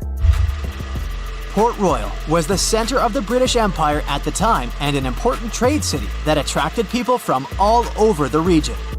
It was also home to real-life pirates of the Caribbean.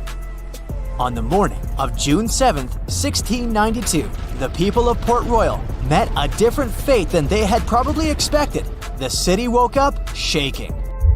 People were thrown out of their beds by the power of a massive earthquake, ranking 7.5 on a Richter scale.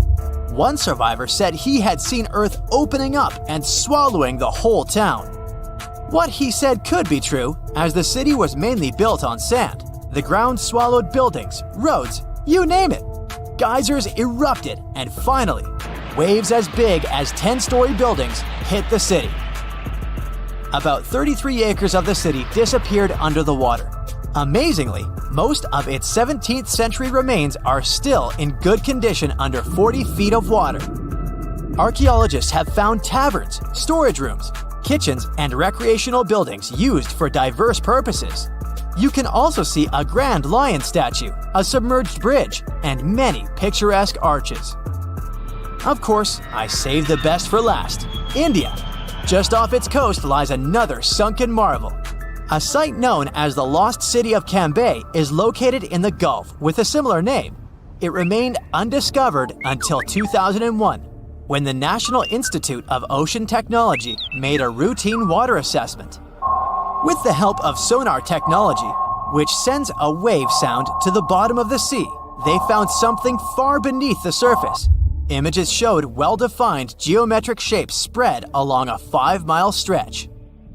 The remains date to more than 9,500 years ago, meaning this civilization was lost at around the end of the Ice Age. Debris recovered from the site included construction material, pottery, beads, sculptures, and even bones. Scientists argue whether these artifacts are indeed from the site, but if they truly are, then the lost city of Cambay might be the oldest civilization in the world. Around 80% of all animals on Earth are insects. But how well do you know their world?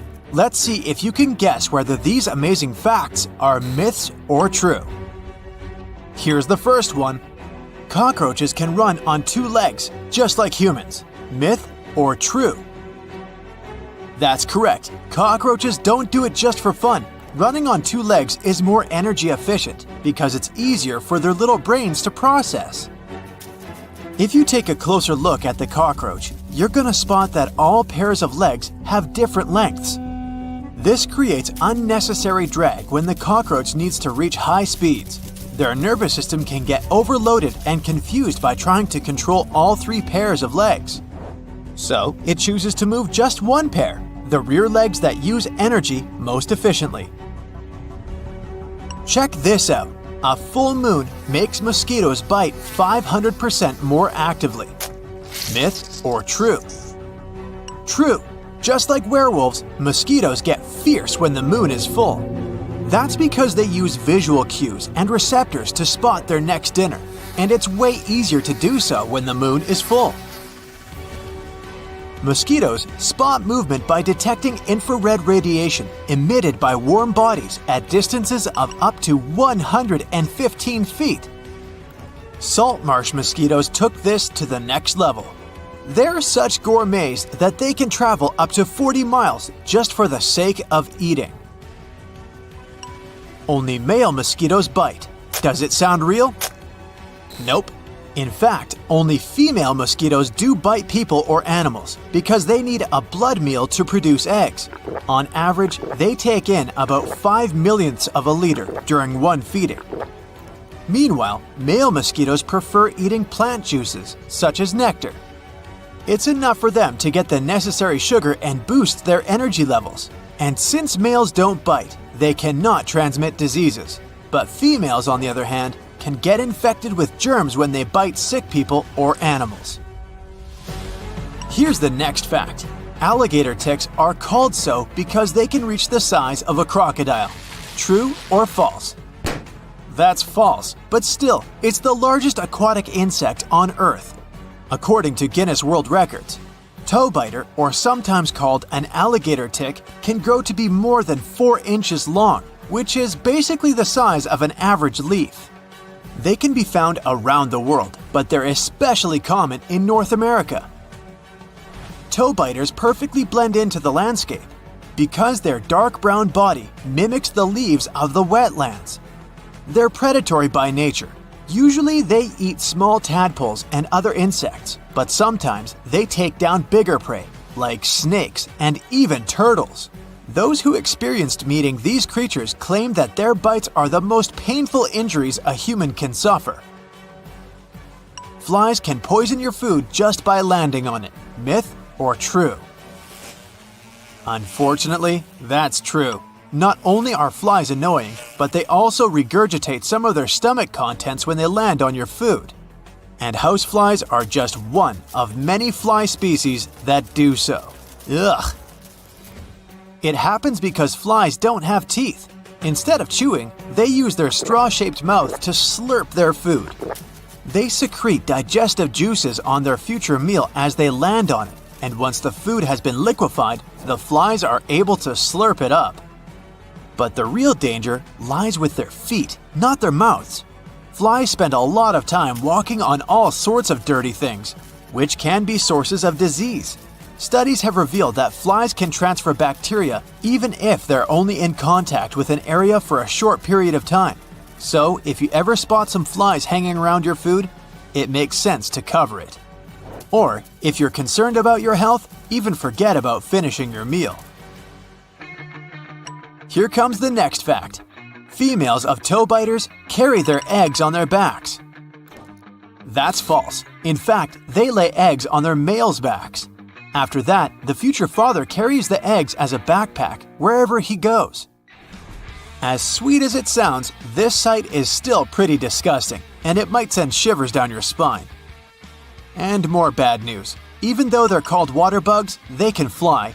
So don't just watch out below because they can approach from the sky. Ugh. Next fact. Ants are one of the most dominant animals on the planet. True or myth? True. Collectively, ants alone contribute up to 20% of the entire animal biomass on the planet. These creatures are pretty ancient. They appeared around 160 million years ago and took over a wide variety of ecological niches. As a result, today they count about 16,000 different species with over 10,000 trillion individuals. Check this out. Butterflies taste with their feet. Myth or true? Sounds like fiction, but it's true. Butterflies have taste receptors on their feet to help them find their host plants and select food. Female butterflies land on various plants and drum the leaves with their feet. This technique helps them squeeze juices from the plant. Their legs have spines with receptors, helping them to detect the right match of chemicals in the plant juice. And once a female butterfly finds the proper plant, she lays eggs. Also, both male and female butterflies step on their potential food to sense the content of dissolved sugars. Just imagine what human restaurants would look like if people were tasting with their feet. Next fact. Butterfly wings are transparent. Does it sound real? That's true. Butterflies have the image of colorful and vibrant creatures. But, strangely enough, their wings are transparent. They are covered with thousands of tiny scales, and these scales reflect light in different colors. But underneath all of those scales, a butterfly wing consists of several layers of chitin. It's the same protein that makes up an insect's exoskeleton. These layers are so thin that you can see right through them. Butterflies only live from 2 to 4 short weeks, and you can determine their age by the quality of their wings.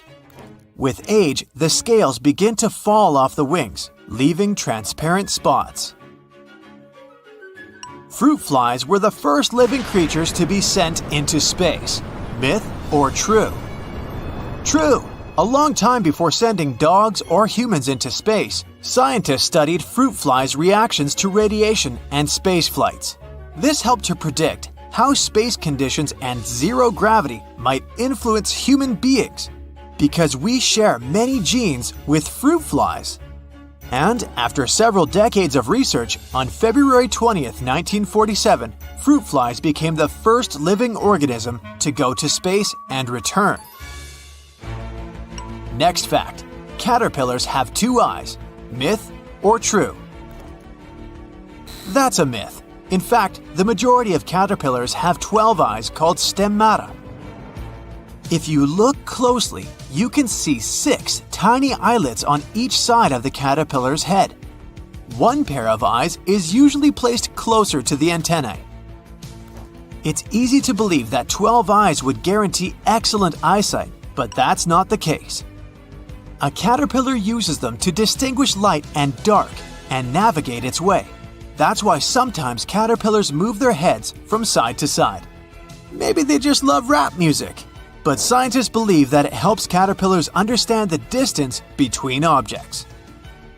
A few species of caterpillars have between 10 and 14 eyes, but these are usually more primitive forms, which also have several features making them different from other moths and butterflies.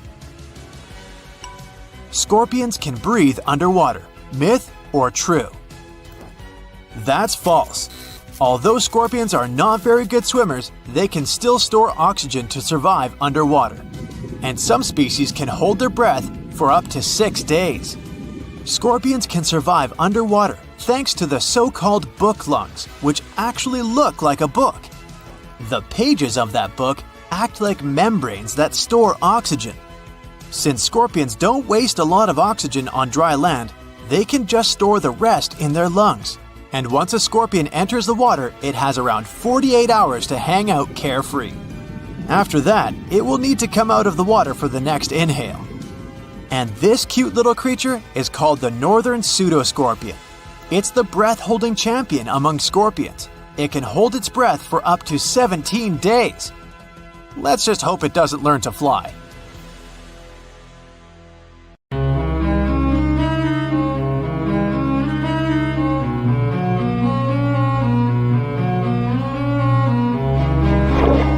Question for you. Do you think Atlantis could be real?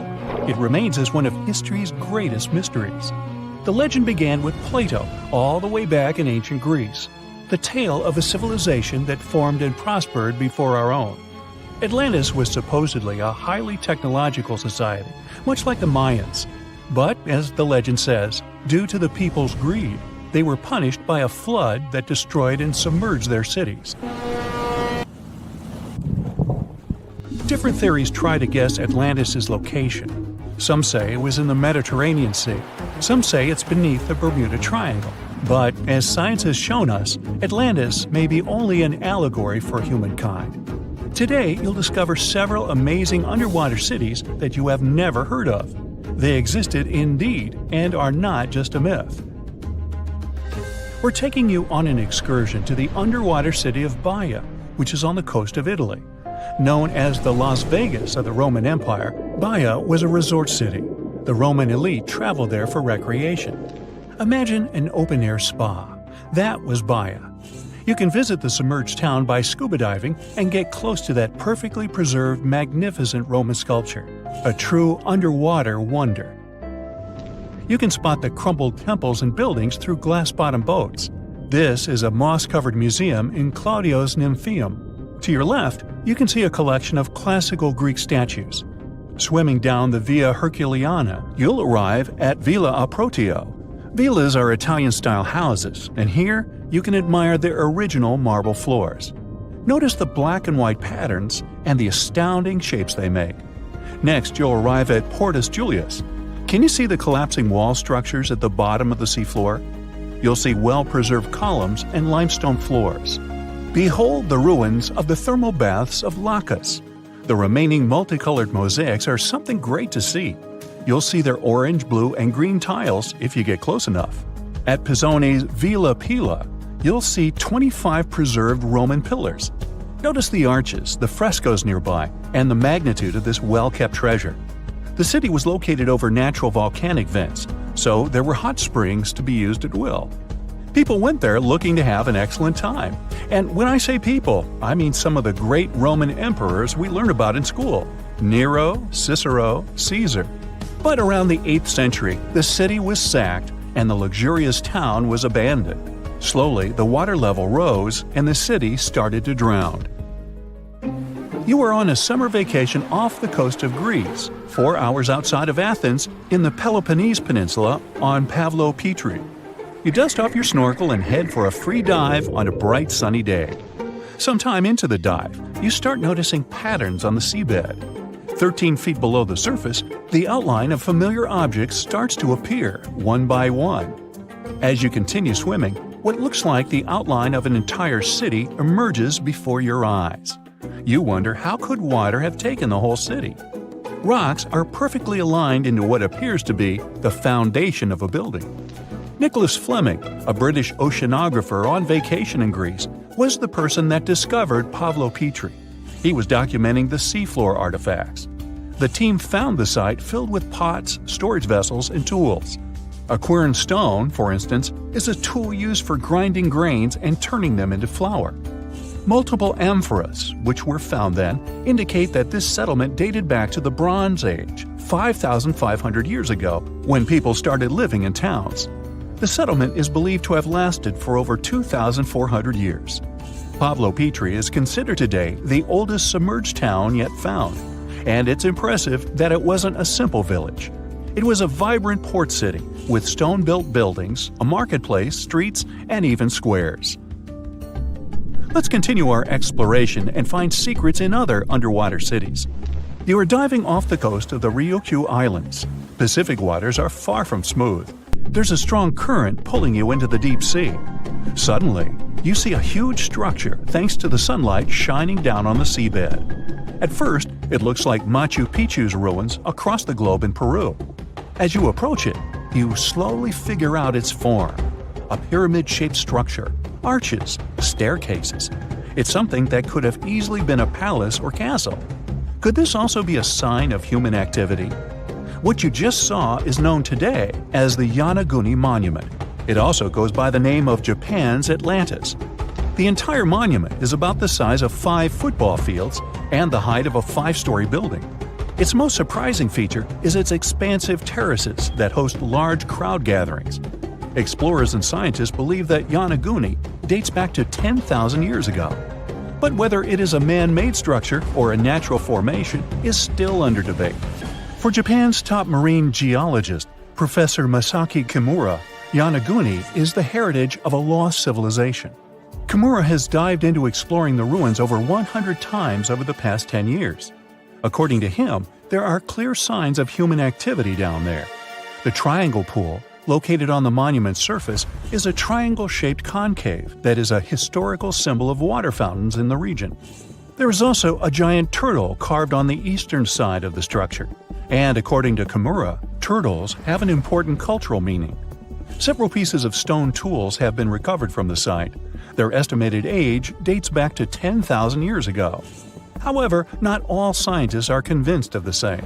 For many, Yonaguni is the result of thousands of years of erosion. The fact that the monument is composed of one massive rock leads them to believe that it is not human-made. The defined edges and flat surfaces resemble a natural formation occurrence in Northern Ireland, known as Giant's Causeway. A series of interlocking basalt columns look like the ruins of a palace, but they were the result of volcanic activity in the region. Well, stay tuned for more underwater discoveries. The next stop on our voyage is one of today's most famous underwater cities that has turned into an underwater archaeological park.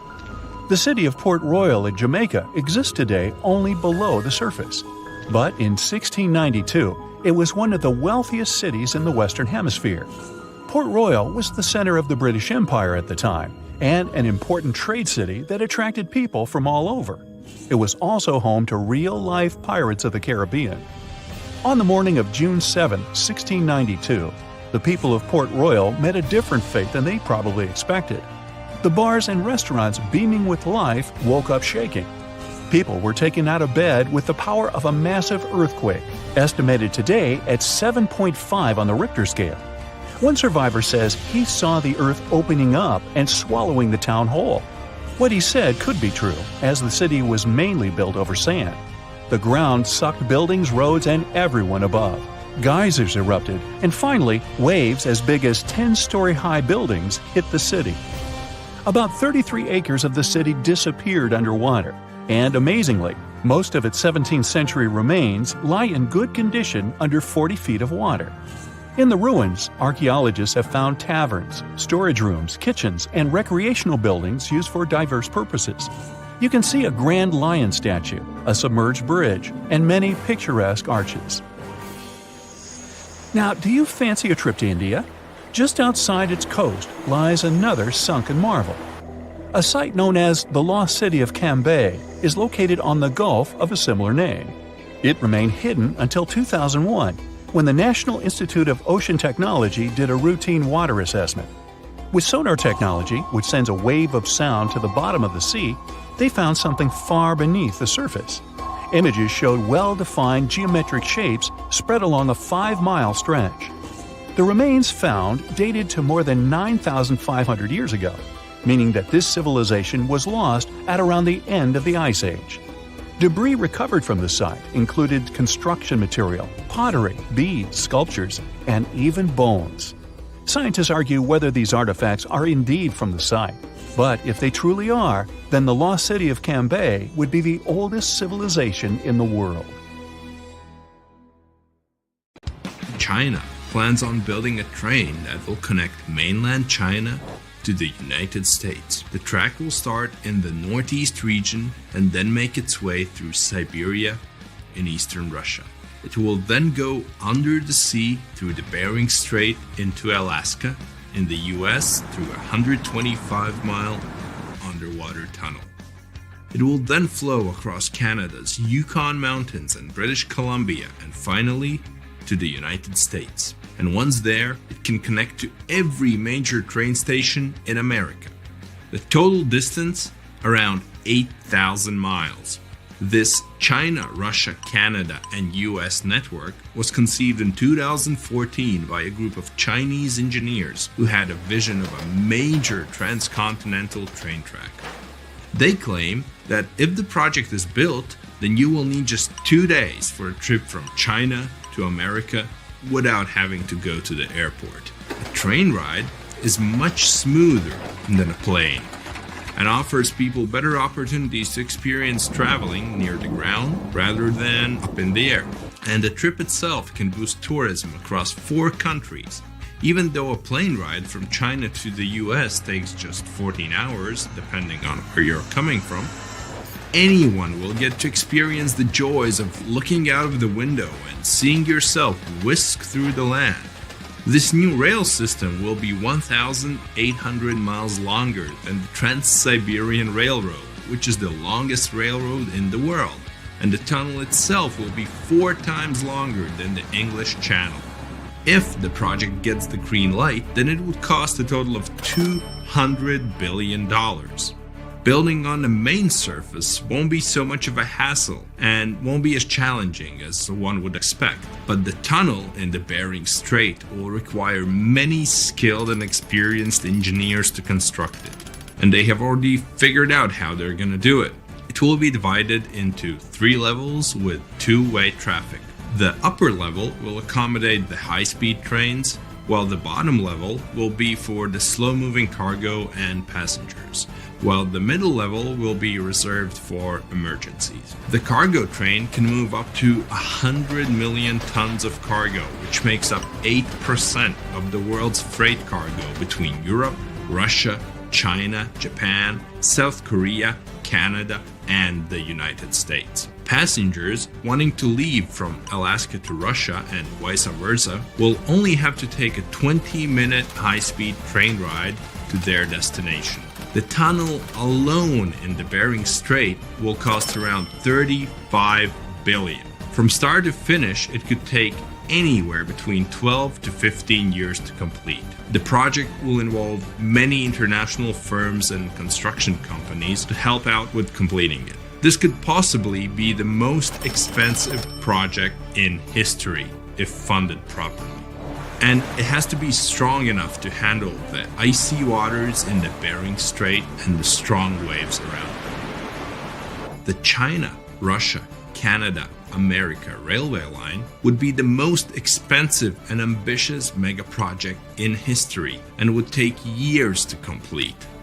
But according to some resources, China is confident that they have the technology necessary to do something of this scale. It will change the transportation industry forever and increase tourism across all continents. If this project is going to be built, then it would be technically possible to travel from a train station in Portugal all the way to the United States. Europe has an impressive train network that's all connected to each other. From Eastern Europe to Central Asia, you could take a train from certain countries until you end up in China. For the past 20 years, China's speedy rail network has grown incredibly. It has the world's largest high-speed rail network that covers more than 23,000 miles. Based in Shanghai, it's also the fastest commercially operating train, which reaches speeds up to 270 miles per hour. So once in China, you can get on any train and speed off to wherever you want to. It will be the ultimate traveling experience to only travel by train from continent to continent. There won't be any need to travel by an airplane. So if you have fear of flying, let's say, then this will be the perfect way for you to go by. But building train tunnels underwater isn't easy. The best engineers have to figure out all the risks beforehand. The Channel Tunnel, for example, is an underwater train that takes you from London to Paris in just 2.5 hours at cruising speed. The train is highly equipped with the most advanced technology in the market to ensure comfortable travel. If you have any work to do, then you can just pop open your laptop and connect to the Wi-Fi. Want to take a break? Just head to the cafe for a quick drink and enjoy the lounge feel and the great beverages. And if you feel like watching a movie or catching up on your favorite TV series, then the train offers that too. You won't feel the time pass since you can just relax in luxurious leather seats in business premier class. Train travels at around 186 miles per hour and is considered to be the world's longest underwater tunnel, considering that most of it is submerged. The tunnel itself is 31 miles long and costs $6.3 billion. It began construction in 1988 and was completed 6 years later in 1994. It was considered to be one of the 7 wonders of the modern world, in line with the Empire State Building in New York, or the Panama Canal, or the San Francisco's Golden Gate Bridge. And just like the China to US Dream project, this tunnel also has 3 tracks, 2 used for trains and a smaller one for emergencies. Each shuttle is 2.5 thousand feet long and needed 13,000 employees to construct it. Even though many people got to visit the City of Love in Paris and the multicultural hub of Europe in London, the channel is also used for import and export.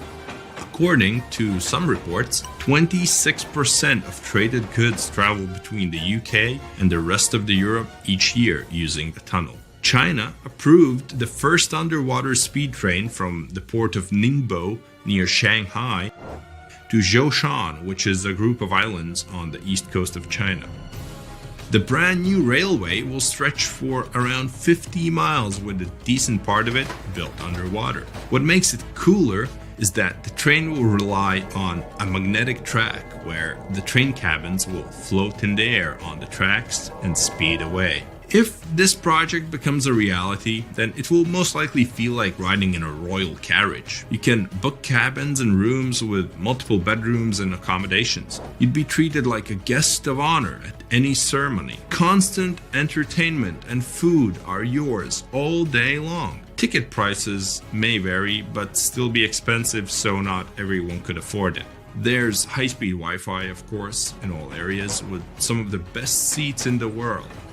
It will be possible to live in Europe and work in Asia without flying.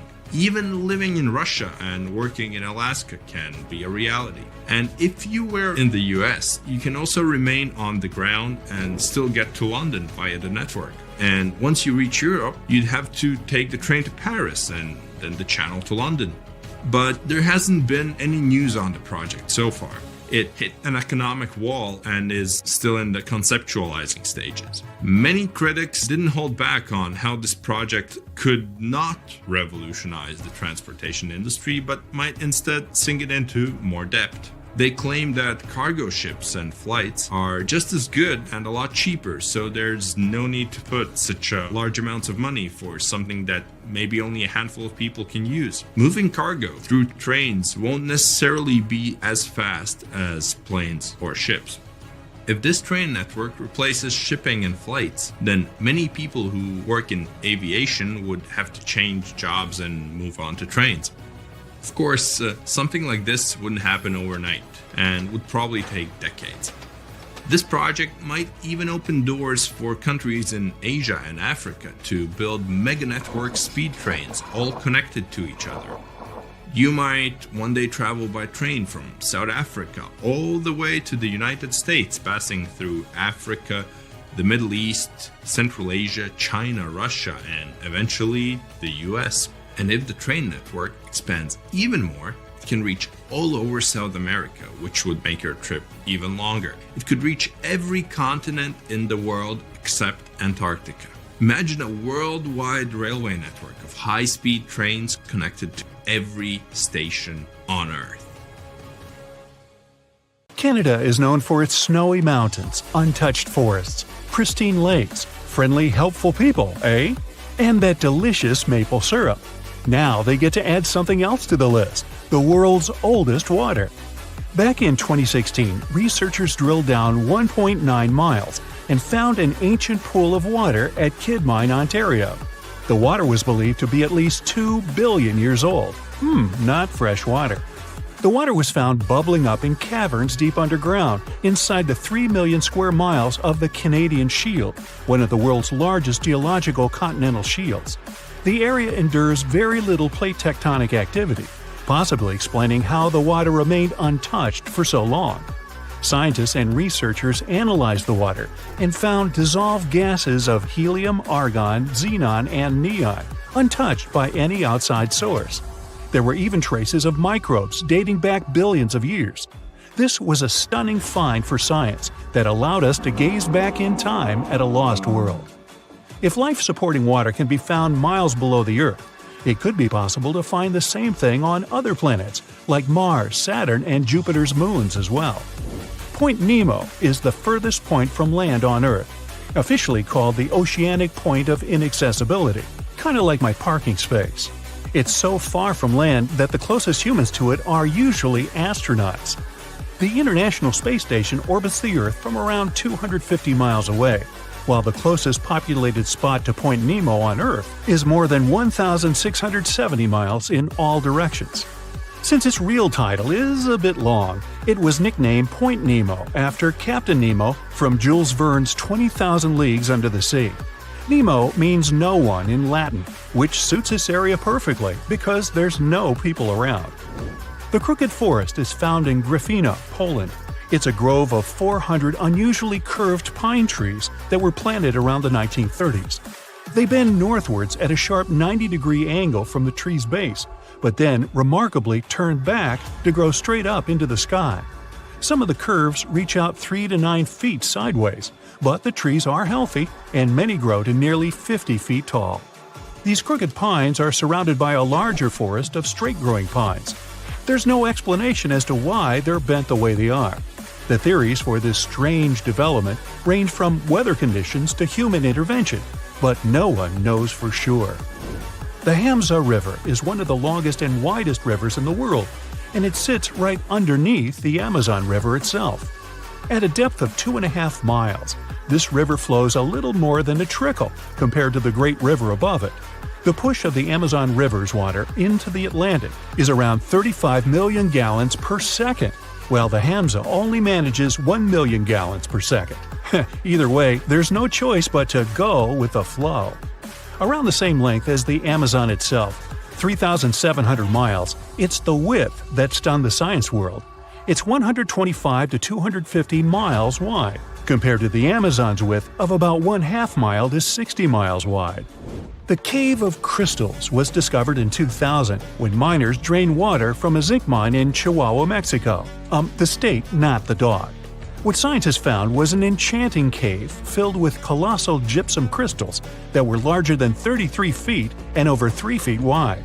They were so pure that scientists were unable to work out how old they were, but researchers believe they discovered a 50,000-year-old sample of bacteria inside one of the crystals.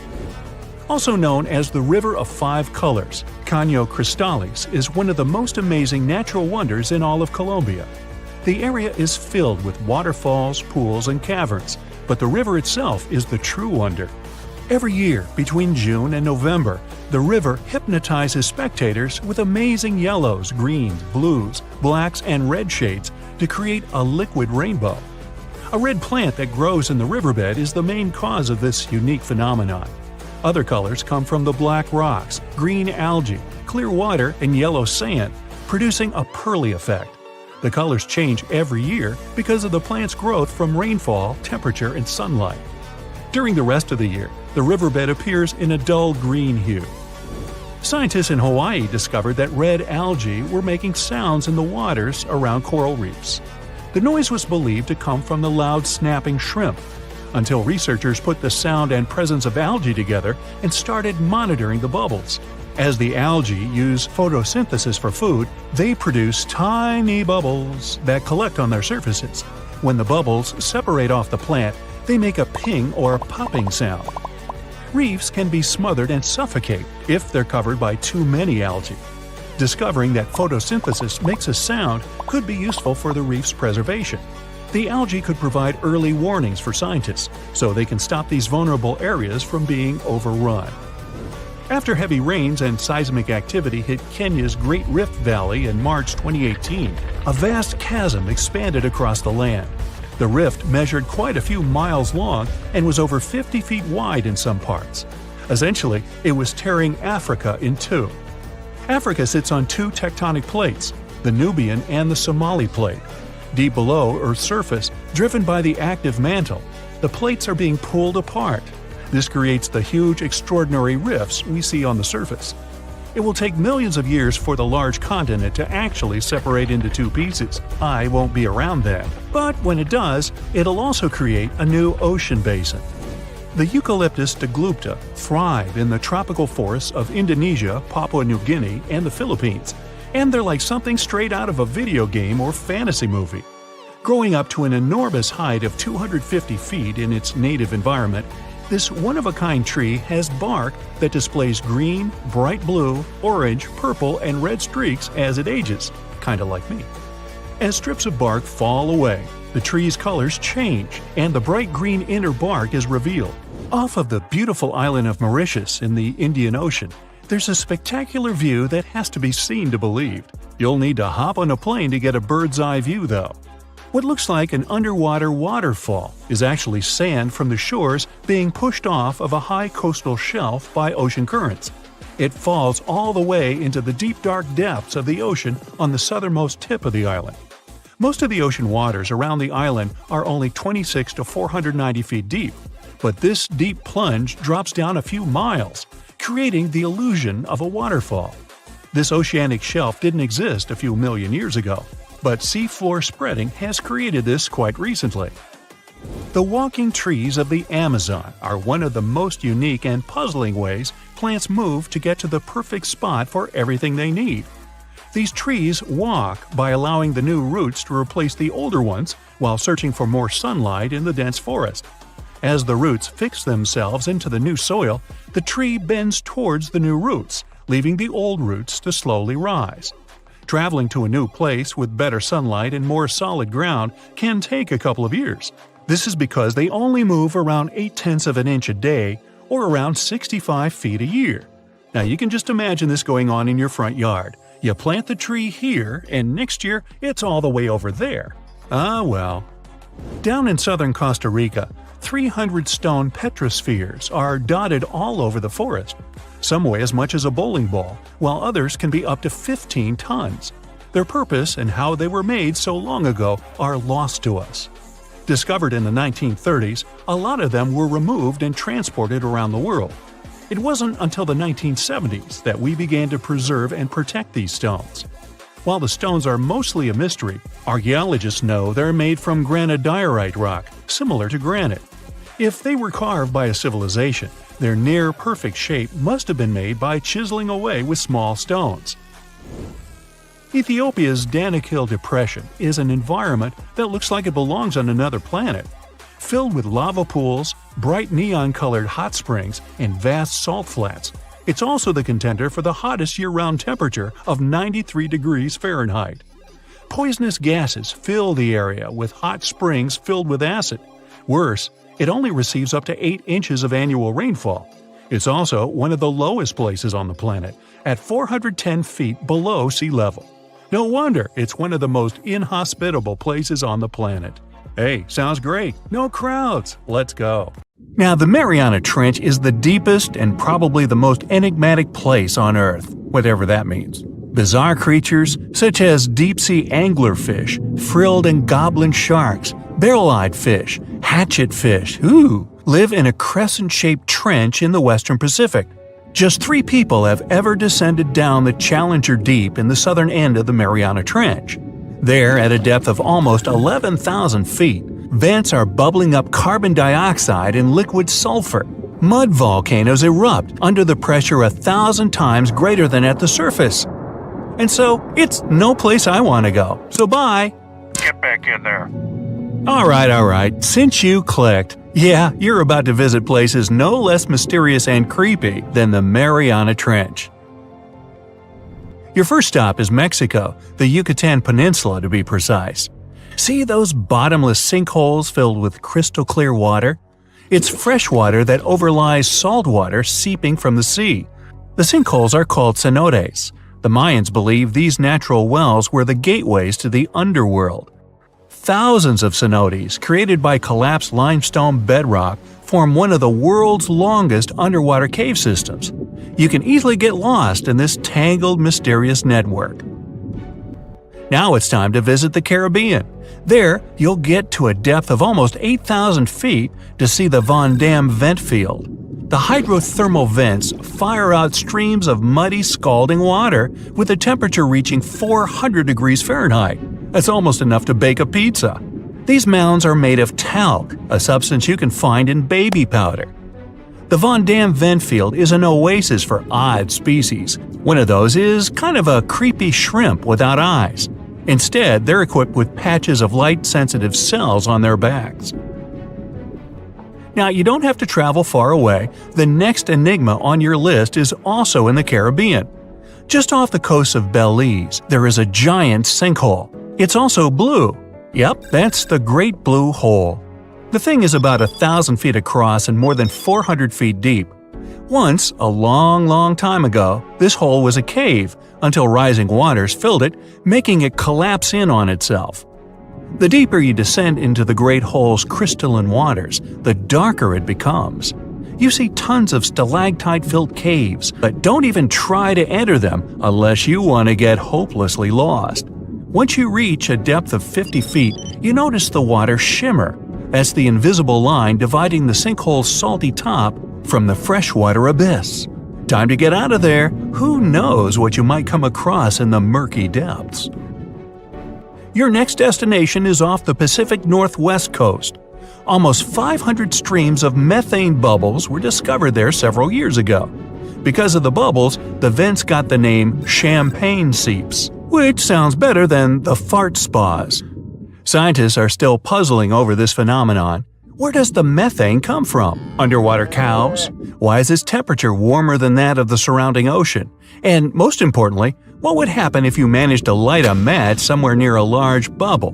Methane is a highly flammable gas, and setting a methane bubble on fire, well, you get the picture. And now you're off to Iceland. The plan is to dive into Silfra, a fissure filled with pure glacier water. This 206-foot deep crack is the only underwater place on the planet where you can touch two continents at once. The deeper you go, the darker it becomes. The rocky landscape looks otherworldly. Divers who dare to visit this incredible place risk having their gear frozen, getting hypothermia, or not surviving whatsoever. After all, the water temperature in Silfra Fisher is about 35 degrees Fahrenheit year-round. Your next destination is Scotland. Okay, cue the bagpipes. If you dive in the Gulf of Corryvreckan, a narrow strait between two islands, you'll see massive underwater rocks and deep holes. They create the third largest permanent whirlpool on the planet, the Corryvreckan Maelstrom. The water moves through the strait at breakneck speed. It hits the underwater rocks, and the place looks like a pot with boiling water. The waves created in the process sometimes reach a height of 15 feet, and you can still hear the roaring whirlpool from 10 miles away. It's believed the Corryvreckan Maelstrom has swallowed dozens of sailors over the centuries. They were caught unaware by the ferocity of this natural phenomenon and pulled underwater in the blink of an eye. Okay, enough bagpipes. Your adventures are getting more and more extreme. You're heading for Antarctica. There, in the Southern Ocean, you'll find the Ross Sea Ice Shelf. Say that 5 times real fast. Later, not now. It's roughly the size of Spain, with the ocean underneath containing as much water as the North Sea. Once, scientists drilled all the way down through this enormous chunk of ice. Imagine their astonishment when they found life in those extreme conditions. The researchers came across dozens of mysterious species not known before. The most unnerving were upside-down swimming fish and overturned sea anemones hanging in the frigid waters. Hopefully, bizarre places with a notorious reputation don't frighten you. Well, too bad, because you're about to visit the Bermuda Triangle. It's an area between Bermuda, Florida, and Puerto Rico where planes and ships seem to vanish in thin air. For the first time, this place attracted a lot of attention in 1945. That's when 5 U.S. Navy planes disappeared during training. Before radio contact was lost, the flight leader said, "We're entering white water. Nothing seems right." After that, the planes with 14 men flying them disappeared. Even scarier, a rescue plane with 13 people on board never came back as well. Some people believe the mythical city of Atlantis lies at the bottom of the triangle. They claim its inhabitants use extraterrestrial technologies to sink ships and crash airplanes. Others blame rare and unexplored natural phenomenon, for example, magnetic anomalies, or massive pockets of flammable methane gas. There we go again. Then, if a bolt of lightning ignited a giant methane bubble near a ship or a plane, this could probably make it sink without a trace, except the smell. But methane is found everywhere all over the world, and it never behaves this way. Some experts aren't sure there's a mystery to explain whatsoever. Lots of busy routes pass through this area. No wonder more ships and planes sink there than anywhere else. Now, prepare some warm clothes. You're heading for the north again. Your destination is Cape Desolation in Greenland. Nice place. In 2012, Canadian researchers were sampling the water in that area, and their equipment came back to the surface with pieces of coral attached to it. That's how a cold water coral reef was stumbled across. These unique pinkish corals can easily go without sunlight and live in strong currents 3,000 feet below the surface. Another unique spot you can't miss lies between Greenland and Siberia. The Gakkel Ridge is the deepest and most remote portion of the global mid-ocean ridge system. In some places, it reaches the depth of more than 3 miles. It's only natural the darkest corners of this underwater world remain unexplored. Fascinating chemical reactions happening at the bottom of the ridge produce hot fluids rich in minerals. They spew, like freshmen at a rush party, from seafloor vents. And since these vents are isolated from the rest of the ocean, they're hot spots for bizarre creatures found nowhere else in the world. Your next stop is just off the coast of Cuba. Circular columns, paved floors, symmetrical stone structures. That's what the Cuban underwater city looks like. What happened there? Why was a large city abandoned at a depth of more than 2,000 feet? Lots of people believe those are the ruins of a long-forgotten civilization. But scientists have their doubts. They claim the lost city is nothing but a natural phenomenon that appeared about 5 million years ago. The disc and donut structures often appear around the areas of the seafloor where natural gases break free. Again with the gases. When you come to visit the Sargasso Sea in the middle of the North Atlantic Ocean, you won't find its shores. Instead, it's surrounded by powerful ocean currents. These are the same currents that turn the sea into a gigantic convention for dense brown seaweed. In the 19th century, a French ship was discovered in the Sargasso Sea. Its sails were set, but not a single crew member was on board. This mysterious disappearance made people believe the seaweed was carnivorous. The Sargasso Sea is indeed a weird place. It's always eerily calm and unnaturally warm, even though it's surrounded by the churning, freezing waters of the Atlantic Ocean. Could one of these bizarre places become a home to the largest marine predator ever, the megalodon? The giant shark's teeth, some larger than an adult man's hand, have been found pretty much all over the world. But since these creatures preferred warm, shallow waters, they lived along the coastlines of all continents except Antarctica. In other words, it'd be a waste of time to search for the giant predator in the depths of the Mariana Trench, in Greenland, or in Mexican cenotes. But then, could it choose the waters of the Caribbean to hide from the hustle and bustle of the modern world? Don't get your hopes up. There's been no proof the megalodon does exist these days. It wasn't a shy, elusive animal, and still, no one has seen this shark lurking around recently. Not even near the fart spas. Scientists discovered the largest water reservoir in the Oregon Cascades. It's hiding underground, holding more than twice the water volume of Lake Mead. Let me specify. It contains at least 19.4 cubic miles of water, which is almost 162 trillion bottles of water. If you drank one bottle a day, it would take you around 444 billion years to finish your stock. No wonder this underground aquifer discovery is so awesome. The Cascade Mountain Range, which contains the largest aquifer on Earth, stretches about 700 miles from Northern California to British Columbia. The high Cascades in Oregon have younger volcanic rocks, around 8 million years old. The Western Cascades are much older, 45 million years. They boast deep canyons and valleys. Scientists study the transition zone between these two areas to understand how water moved through volcanic rock and how volcanic processes had evolved over time.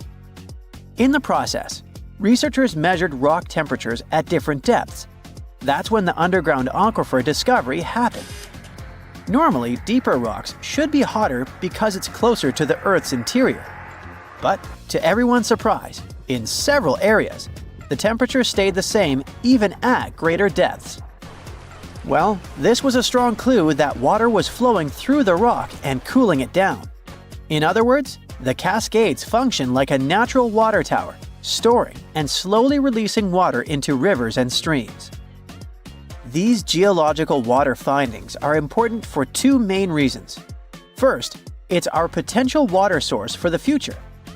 Such a massive amount of water stored underground could be an important resource.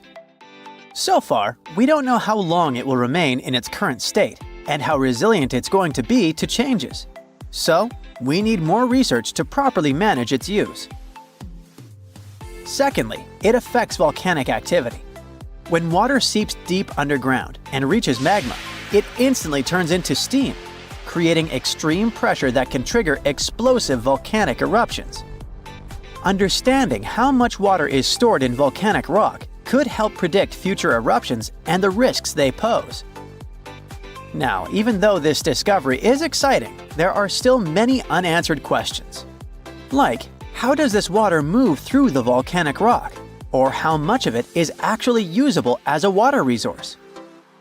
Since this underground reservoir depends on rain and snow, a series of dry years could cause big problems for both water supply and volcanic stability.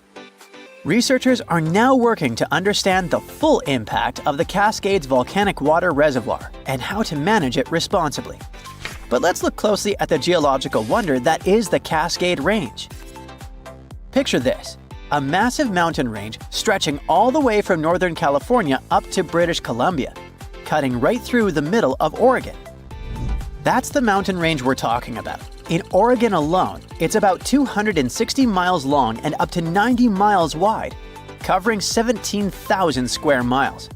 Whoa, that's bigger than each of the 9 smallest US states. The coolest thing is that the Oregon part of this mountain range is basically built by volcanoes, and apparently contains at least one volcanic rock water storage. The range itself exists because of something called the Cascadia Subduction Zone, where the Juan de Fuca tectonic plate, a chunk of Earth's crust under the Pacific Ocean, is slowly getting shoved beneath North America. As it sinks, the intense heat and pressure force water out of the oceanic rock. It lowers the melting point of the surrounding mantle and creates magma. That magma rises up and fuels the Cascade volcanoes. This is part of the Ring of Fire, the giant belt of volcanoes circling the Pacific. So, in a way, the Cascades are part of a much bigger volcanic system that's constantly shifting and changing. The Oregon Cascades are actually made up of 2 completely different zones: the Western Cascades and the High Cascades, and they look nothing alike. The Western Cascades are the older part. They formed around 45 million years ago. These mountains are rugged and deeply carved up by rivers. Some canyons are as deep as 3,700 feet. This part of the range used to be volcanically active, but over time, erosion has taken over, reshaping the land. The High Cascades, on the other hand, are much younger and way less eroded. Around 8 million years ago, the volcanic activity shifted, and new eruptions filled in old canyons, smoothing out the landscape. Eruptions kept piling up fresh lava, and rivers in this region didn't have as much time to create deep valleys like they did in the Western Cascades. That's why if you look at the 2 regions side by side, one looks jagged and carved up, while the other looks smoother and more built up. Some of Oregon's most famous volcanoes are located in the High Cascades. I'm talking about Mount Hood, Mount Jefferson, the Three Sisters, and Crater Lake, which actually formed when Mount Mazama erupted and collapsed in on itself. Unlike smaller volcanoes that pop up, erupt for a bit, and disappear over a few months or years, these giant volcanic centers have been active for thousands of years. And because they've been around for so long, they have way more complex magma systems. They produce everything from basalt, which is a runny, fast-moving lava, to andesite, dacite, and rhyolite. And rhyolite is the type of magma that leads to huge explosive eruptions. So, while some of these volcanoes might just ooze lava, others have the potential for devastating blasts. Another amazing thing about these long-lived volcanoes is that their underground magma chambers stay hot for a really long time. That's why the Cascades are one of the best places to tap into geothermal energy. There's a ton of heat just sitting beneath the surface, waiting to be used. Oh, and don't forget about the Cascades volcanic water reservoir. Who knows how we will use it in the future? Now, we already know that the Cascades are part of the magnificent Ring of Fire, Earth's most explosive zone. Imagine a massive horseshoe-shaped belt wrapping around the Pacific Ocean, stretching for about 25,000 miles. It's one of the most geologically active areas on the planet. This is where Earth's tectonic plates are constantly shifting, colliding, and grinding against each other, creating some of the world's most powerful earthquakes, volcanic eruptions, and deep ocean trenches. The Ring of Fire follows the meeting points of multiple tectonic plates, and they all surround the giant Pacific Plate. These plates aren't just sitting still, they're always on the move, pushing against or sliding beneath each other at their boundaries, known as fault lines. When this happens, you get everything from deep-sea trenches to towering volcanoes and violent earthquakes. One of the most extreme examples of this activity is the Mariana Trench, located east of Guam. At 7 miles deep, it's the deepest ocean trench on Earth. It was formed by a process called subduction, where one tectonic plate is forced beneath another, sinking deep into the Earth's mantle. The Mariana Trench is one of the most mysterious places on Earth. It's insanely deep, with crushing pressure and total darkness. So for a long time, people thought nothing could live down there. But it turned out that life existed even at the very bottom. In 2005, scientists found a tiny single-celled organism in the Challenger Deep, the deepest part of the Mariana Trench. They also came across colorful rocky formations and weird sea cucumbers. The Mariana Trench also has hydrothermal vents, which are basically underwater hot springs. Even though the water there is super hot and acidic, strange creatures and microscopic life forms still manage to survive there. The Ring of Fire is also responsible for 90% of the world's earthquakes. Some of the most powerful quakes in history have happened here, including the 1960 Valdivia earthquake in Chile, the strongest ever recorded, which hit a mind-boggling 9.5 on the Richter scale. But it's not just about earthquakes. The Ring of Fire is also home to about 75% of the planet's volcanoes. Some of the most famous eruptions in history have come from this region, like the infamous Mount Tambora in Indonesia. In short, the Ring of Fire is one of the most dangerous places on Earth, but it's also incredibly fascinating. Who knows what else scientists might discover in that region, like they discovered the largest water reservoir in the Cascades. This sleek, state-of-the-art submarine named Ran was sent to explore the depths of Antarctica. But as soon as it discovered something, it mysteriously disappeared. So, what happened?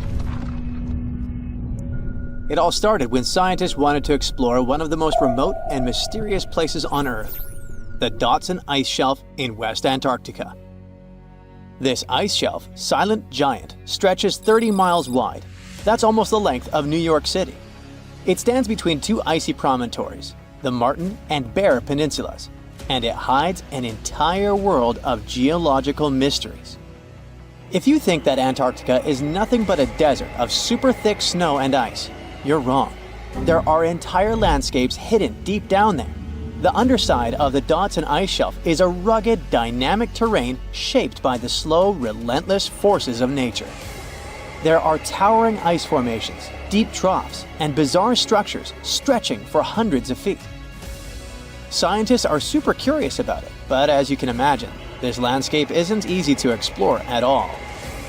To find out more, we have to scan the area with satellites or try drilling through the snow, trying to collect the big picture, piece by piece. But these methods only gave us vague hints. The real breakthrough happened when scientists came up with the idea to let the submarines explore it. Autonomous submersibles could swoop deep into the icy waters beneath the Dodson Ice Shelf and tell us what's up down there. These robotic explorers have fantastic advanced sonar systems. It's that thing that bats or dolphins do. They can use sound to see the world. Basically, they send out sound waves underwater, and when those waves hit something like the ice shelf above or the seafloor below, they bounce back to the system. Animals feel how long it took for the sound waves to return and how they changed. And this helped them understand what's located where. For example, clicks that dolphins send out tell them where the fish are. We copied this crazy evolutionary trick and adapted it to our underwater exploration. Only our version is much cooler, with a higher level of precision, so we created detailed maps of the environment. The Rand submarine was one of those robotic explorers. It was named after the Norse deity of the sea. Ran had been meticulously programmed to navigate a treacherous landscape of Antarctica. But even with all this training, its journey led to an unexpected and eerie end. In 2019, Ran was sent to explore the depths beneath the Dodson Ice Shelf. It was a hero, the first one to go on a mission like this. The team said it was like seeing the other side of the moon. For 27 straight days, it worked tirelessly, It traveled over 620 miles beneath the thick ice. That's like a journey from Paris to Berlin. RAN went further and deeper than anyone could have imagined. At one point, it reached over 10 miles into the glacier's belly, and what it discovered down there was astonishing. Scientists thought there would be some smooth, uniform ice surfaces, but RAN revealed an underside marked by huge cracks, ridges. There were formations that looked like sand dunes, frozen in time. And finally, it found some mysterious swirling and teardrop-shaped patterns. They all looked more like art than geology. This actually tells the story of ice shelves and the ocean around it. Warm water sneaks in under the ice and melts it from below. Sometimes it smooths the ice out, but other times it carves out these weird, uneven shapes that look like patterns and drawings. And some of these shapes are huge, over 1,300 feet long. That's about 3.5 football fields.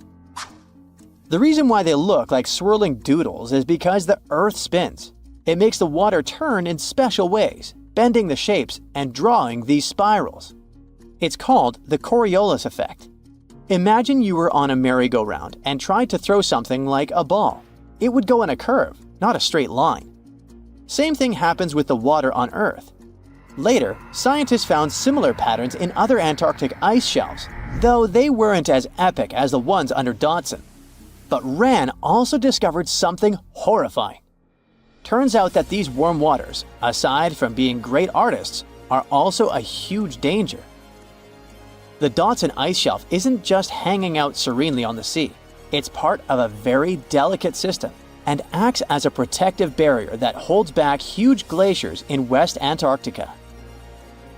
The ice shelf is floating on the ocean, but it's still connected to the land.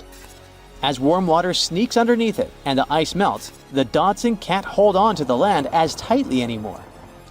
The protective barrier starts to weaken, and this lets the glaciers behind it move faster into the ocean. When those glaciers flow into the sea, they add more water, which could cause sea levels to rise, eventually changing our coastlines. RAN stumbled upon huge pockets where the ice was melting at alarming rates, all due to powerful underwater currents. It was like seeing a ticking clock on the glacier. The stakes were high, but luckily the submarine was ready. This time, it managed to return. And then, it worked for 5 more years, helping scientists with tons of useful data. The missions were daunting. There could be periods where RAN slipped into the pitch-black cavity beneath the glaciers, spending 24 hours without communication. But it was mapping every peak and every valley. It gained experience from over 40 missions below ice. Then, in early 2024, RAN went on a mission to the Thwaites Glacier. The mission was bold from the start. This place is also ominously referred to as the Doomsday Glacier. It's called that because it's slowly melting and has the potential to raise sea levels worldwide if it collapses, causing catastrophes everywhere. That's why RAN was dispatched to explore its underbelly, a place that had never been mapped so intricately before. The idea was to uncover the glacier's secrets, study how rapidly it was melting and why. This was RAN's second time exploring Thwaites. During the previous visit, it became the first sub to ever map the glacier's underside. RAN was exploring the depths from 650 feet to 1,650 feet. It sent a lot of data about how the Doomsday Glacier was slowly melting due to warm ocean currents. But while venturing into these icy depths, something went wrong. Out of nowhere, RAN vanished. Without warning, without a trace. One moment it was sending back crucial data, and the next it had slipped into the abyss. No distress signals, no final transmission, and it didn't return to the point it was supposed to. People sent extensive searches, helicopters soared overhead, drones buzzed through the frozen skies, but no sign of the submersible emerged from the glacier's grasp. After a while, RAN's batteries would certainly run away. So at this point, it had definitely been swallowed by the abyss beneath 1,500 feet of ice. That was a huge and sad loss for the scientific team. The scientists at the University of Gothenburg are now looking to replace RAN and continue their important research under Thwaites. To this day, scientists have no idea what happened to it. Some say it may have been trapped in the ice. Others believe it was pulled away by an unseen current. It also might have collided with something unexpected. Whatever the truth is, its disappearance has left scientists stunned, and it looks like the ice shelf will hold on to its secrets a little longer. At least we gained a treasure trove of knowledge from Rand's journey. Scientists keep exploring Antarctica, looking for history that hides under the snow. For example, they discovered that around 90 million years ago, a lush temperate rainforest thrived near the South Pole. They revealed an ancient world far warmer than they ever imagined. Deep in Antarctica, they unearthed fossilized roots, pollen, and spores preserved in the soil. All this shows that there was a swampy rainforest that flourished despite months of polar darkness. All these discoveries changed our understanding of Earth's climate, both in the past and the future. The South Pole is more than penguins and endless snow. There's a hidden ghost world within it. Look, it's right here on the globe. Don't confuse Antarctica with the Arctic, which is at the top of our maps. Much smaller in size, and let's face it, way less mysterious. The ice sheet covering Antarctica is about 1 to 3 miles thick, which is up to 16 Eiffel Towers stacked on each other. This massive blanket hides the true features and contours of Antarctica's land. We still don't know much about this mysterious continent, and it is ice and snow that are to blame. We still don't even know the true shape and size of this continent. Mapping Antarctica without some huge shovels is an incredibly hard task. But satellites learned to penetrate the ice with their cameras. And now we know there's actually an enormous, dramatic ancient landscape beneath the snow. The ghost of the past.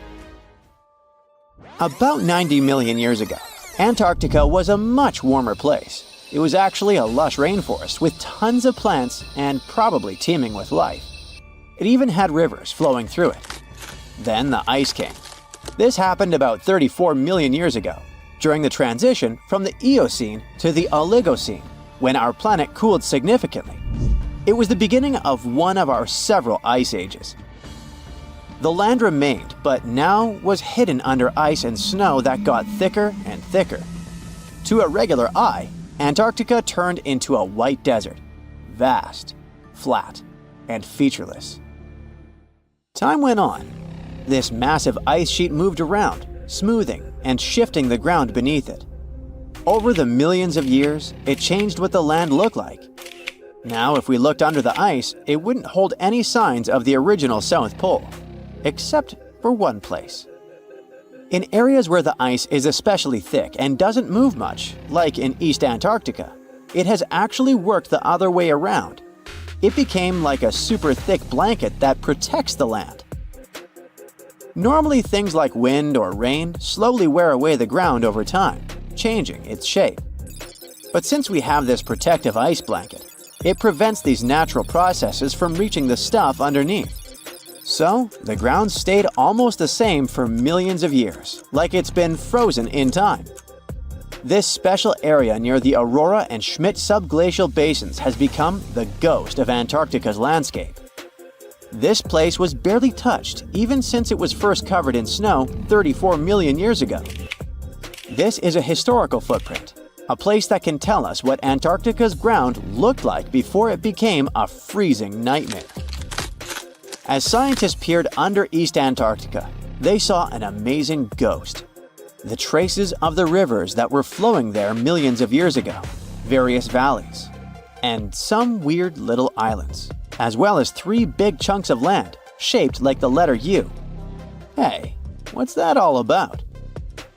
You see, the continents on our planet are moving constantly, sliding along the red-hot lava mantle like cereal on milk. Over history, they came together and broke apart several times. Hundreds of millions of years ago, several continents were a part of one enormous Gondwana. Antarctica was one of them. It used to be one huge landmass. But when Gondwana broke apart, the poor continent got stretched by tectonic forces.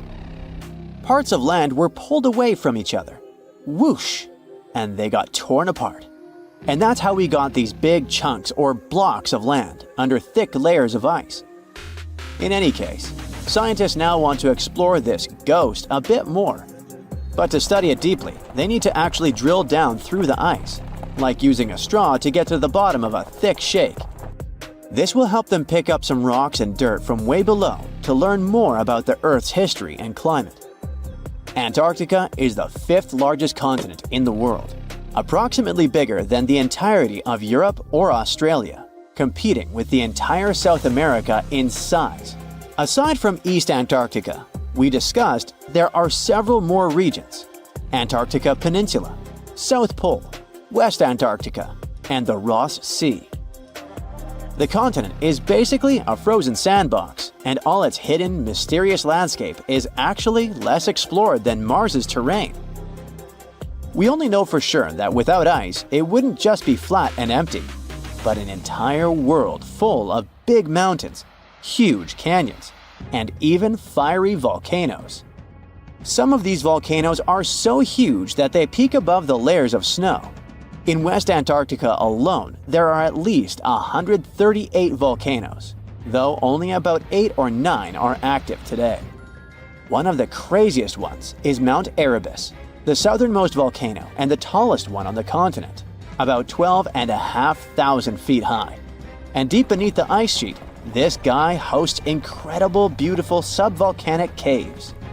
The temperatures there are warm enough for t-shirts. The Antarctic Peninsula, or Lesser Antarctica, looks like a bunch of mountainous islands deeply underground. It has newer volcanic rocks that are part of the Pacific Ring of Fire, which is like a giant circle of volcanoes and earthquake zones around the Pacific Ocean.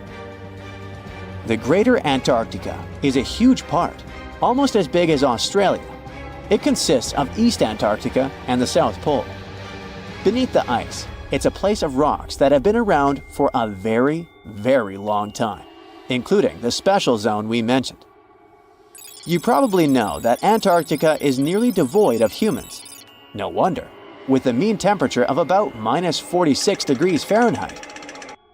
But even though this place is horrifyingly cold and deserted, life still clings on. You guessed it, in the underworld.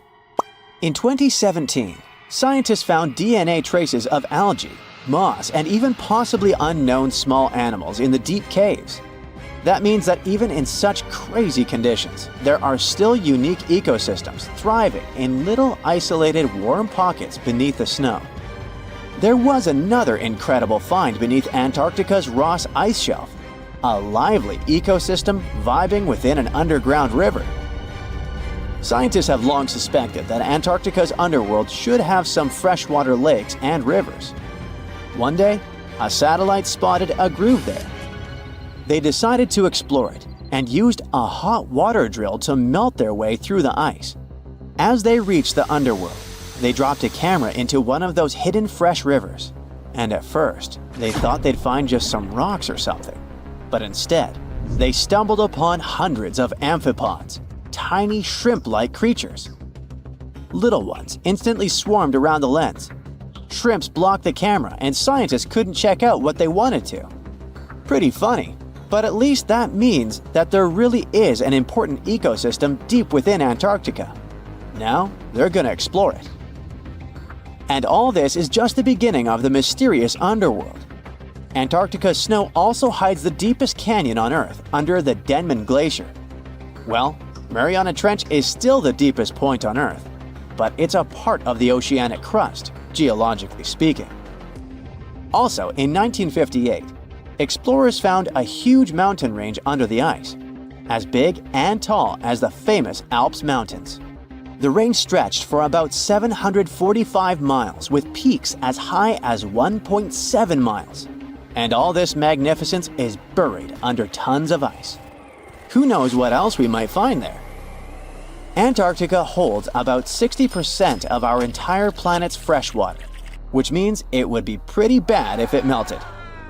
For example, there's this Doomsday Glacier, officially known as Thwaites Glacier. It's a huge ice formation, about the size of Florida, and it's melting right now. Every year, the sea levels rise by 4% because of it. If this guy melts away completely, the sea levels all around the world will increase by 2 feet, which might not sound like a lot, but it would be catastrophic for coastal areas. Luckily, researchers have found that even if its ice shelf were to collapse in the next 50 years, the glacier itself wouldn't retreat as quickly as they feared. It's still losing ice rapidly, but it would be quite a slow process. There's a stretch of water that even the most experienced explorers fear. No matter what season you choose to cross it in, you risk meeting face-to-face with waves that can reach as tall as the Hollywood sign. I'm talking about the Drake Passage, the waterway connecting the Pacific Ocean to the Atlantic Ocean, stretching from Cape Horn at South America's southernmost tip to Antarctica's South Shetland Islands. It's about as wide as the distance from London to Berlin and takes up to 48 hours to cross. Some sailors compare getting on the other side to going to the moon. That's how challenging it is. Even the man who discovered it, Sir Francis Drake, never sailed these waters because they seemed too dangerous to him and opted for a calmer, although longer, Strait of Magellan. The passage took the lives of around 20,000 sailors and over 800 ships. Tourists who want to see Antarctica cross the Drake Passage on a regular basis, although it's still often called the world's most terrifying ocean crossing. The Antarctic Peninsula, where travelers go, isn't really part of Antarctica itself.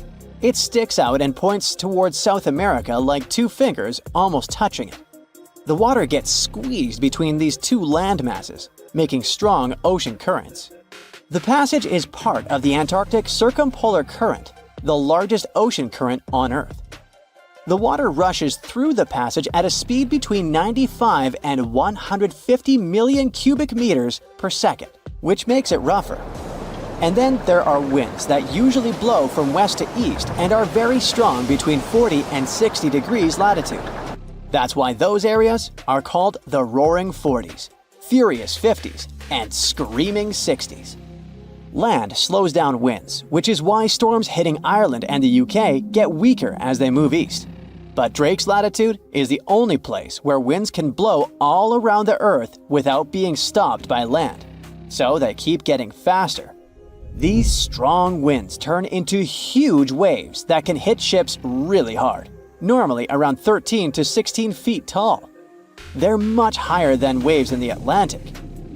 Drake Passage also has underwater mountains that you can't see. The huge current squeezes through this narrow passage and causes waves to crash against these mountains underwater. These internal waves create whirls that bring cold water up from the deep ocean. So it's not just rough on the surface, the water is wild all the way down. The first sailor managed to sail around Cape Horn and through the Drake Passage in 1616. It was a Dutch navigator, Willem Schouten, in 1616. But the most famous attempt to cross it was undertaken by Sir Ernest Henry Shackleton on his ship named Endurance. He and 27 of his men set off from South Georgia, aiming to reach Vassal Bay in Antarctica. But things didn't go as planned. On January 19, 1915, their ship got stuck in the ice. And by October, it began to sink. They camped on floating ice for 2 months before sailing lifeboats to a remote, icy place called Elephant Island. Shackleton and 5 men made a risky journey to South Georgia to get help. It took them 15 days to cross Drake Passage with hurricane winds. Finally, they arrived safely and organized a rescue for the rest of their crew. Scientists found the shipwreck of Endurance only in 2022, 10,000 feet below the water. In December of 2019, 6 fearless athletes decided to cross the Drake Passage by rowing a boat for the first time in history. It took them 12 days of non-stop rowing with a 90-minute rotation of rowers. They managed to do it, and it was probably the hardest possible way to cross the passage. The athletes mentioned it was cold, wet, and dirty, and the waves hit them like walls. The weather in the Drake Passage changes a lot, but ship captains can always see it coming and change their path. They will move the departure time to have a safety margin and not to get stuck in the middle of the passage in the worst possible conditions. Sometimes the journey will be smooth and calm, and they call it Drake Lake. Other times, people on the ship will feel rough waves, which is called Drake Shake. Some experienced captains who often cross the passage say that the Drake Lake effect happens once in every 10 crossings, and they see the Drake Shake once or twice in every 10 journeys. A schooner or a kayak will probably not survive the journey among giant waves, but modest vessels and cruise ships have sturdy hulls and advanced stabilizing mechanisms. So, the journey isn't that dangerous anymore, but still, it's quite an adventure, especially if you're seasick. If you don't feel like risking it but want to travel from the Pacific Ocean to the Atlantic Ocean by water the fast way, the Panama Canal is waiting for you.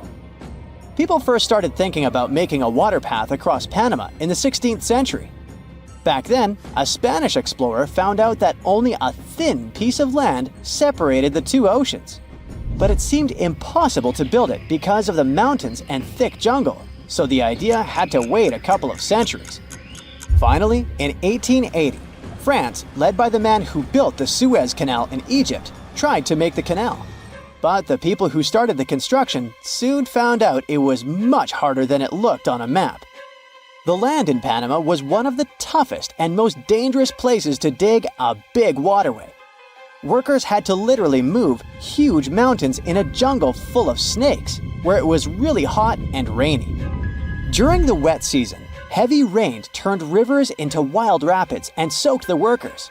Sometimes, they didn't see the sun for 2 weeks, and their clothes stayed wet all the time.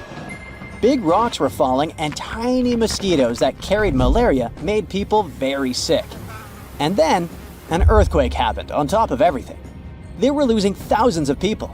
That's why France decided to abandon the project after 7 years. Then, the United States bought the French assets in the canal zone and finished it by 1914. It cost the US around $375 million. The 50-mile-long passage of water saves ships traveling between New York and San Francisco 7,872 miles. Around 14,000 ships use it every year and pay around $1.8 million in tolls. So it looks like it all paid off.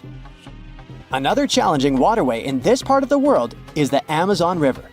It's around 4,300 miles long and flows through 3 countries with over 30 million people living in its basin. But there isn't a single bridge across it.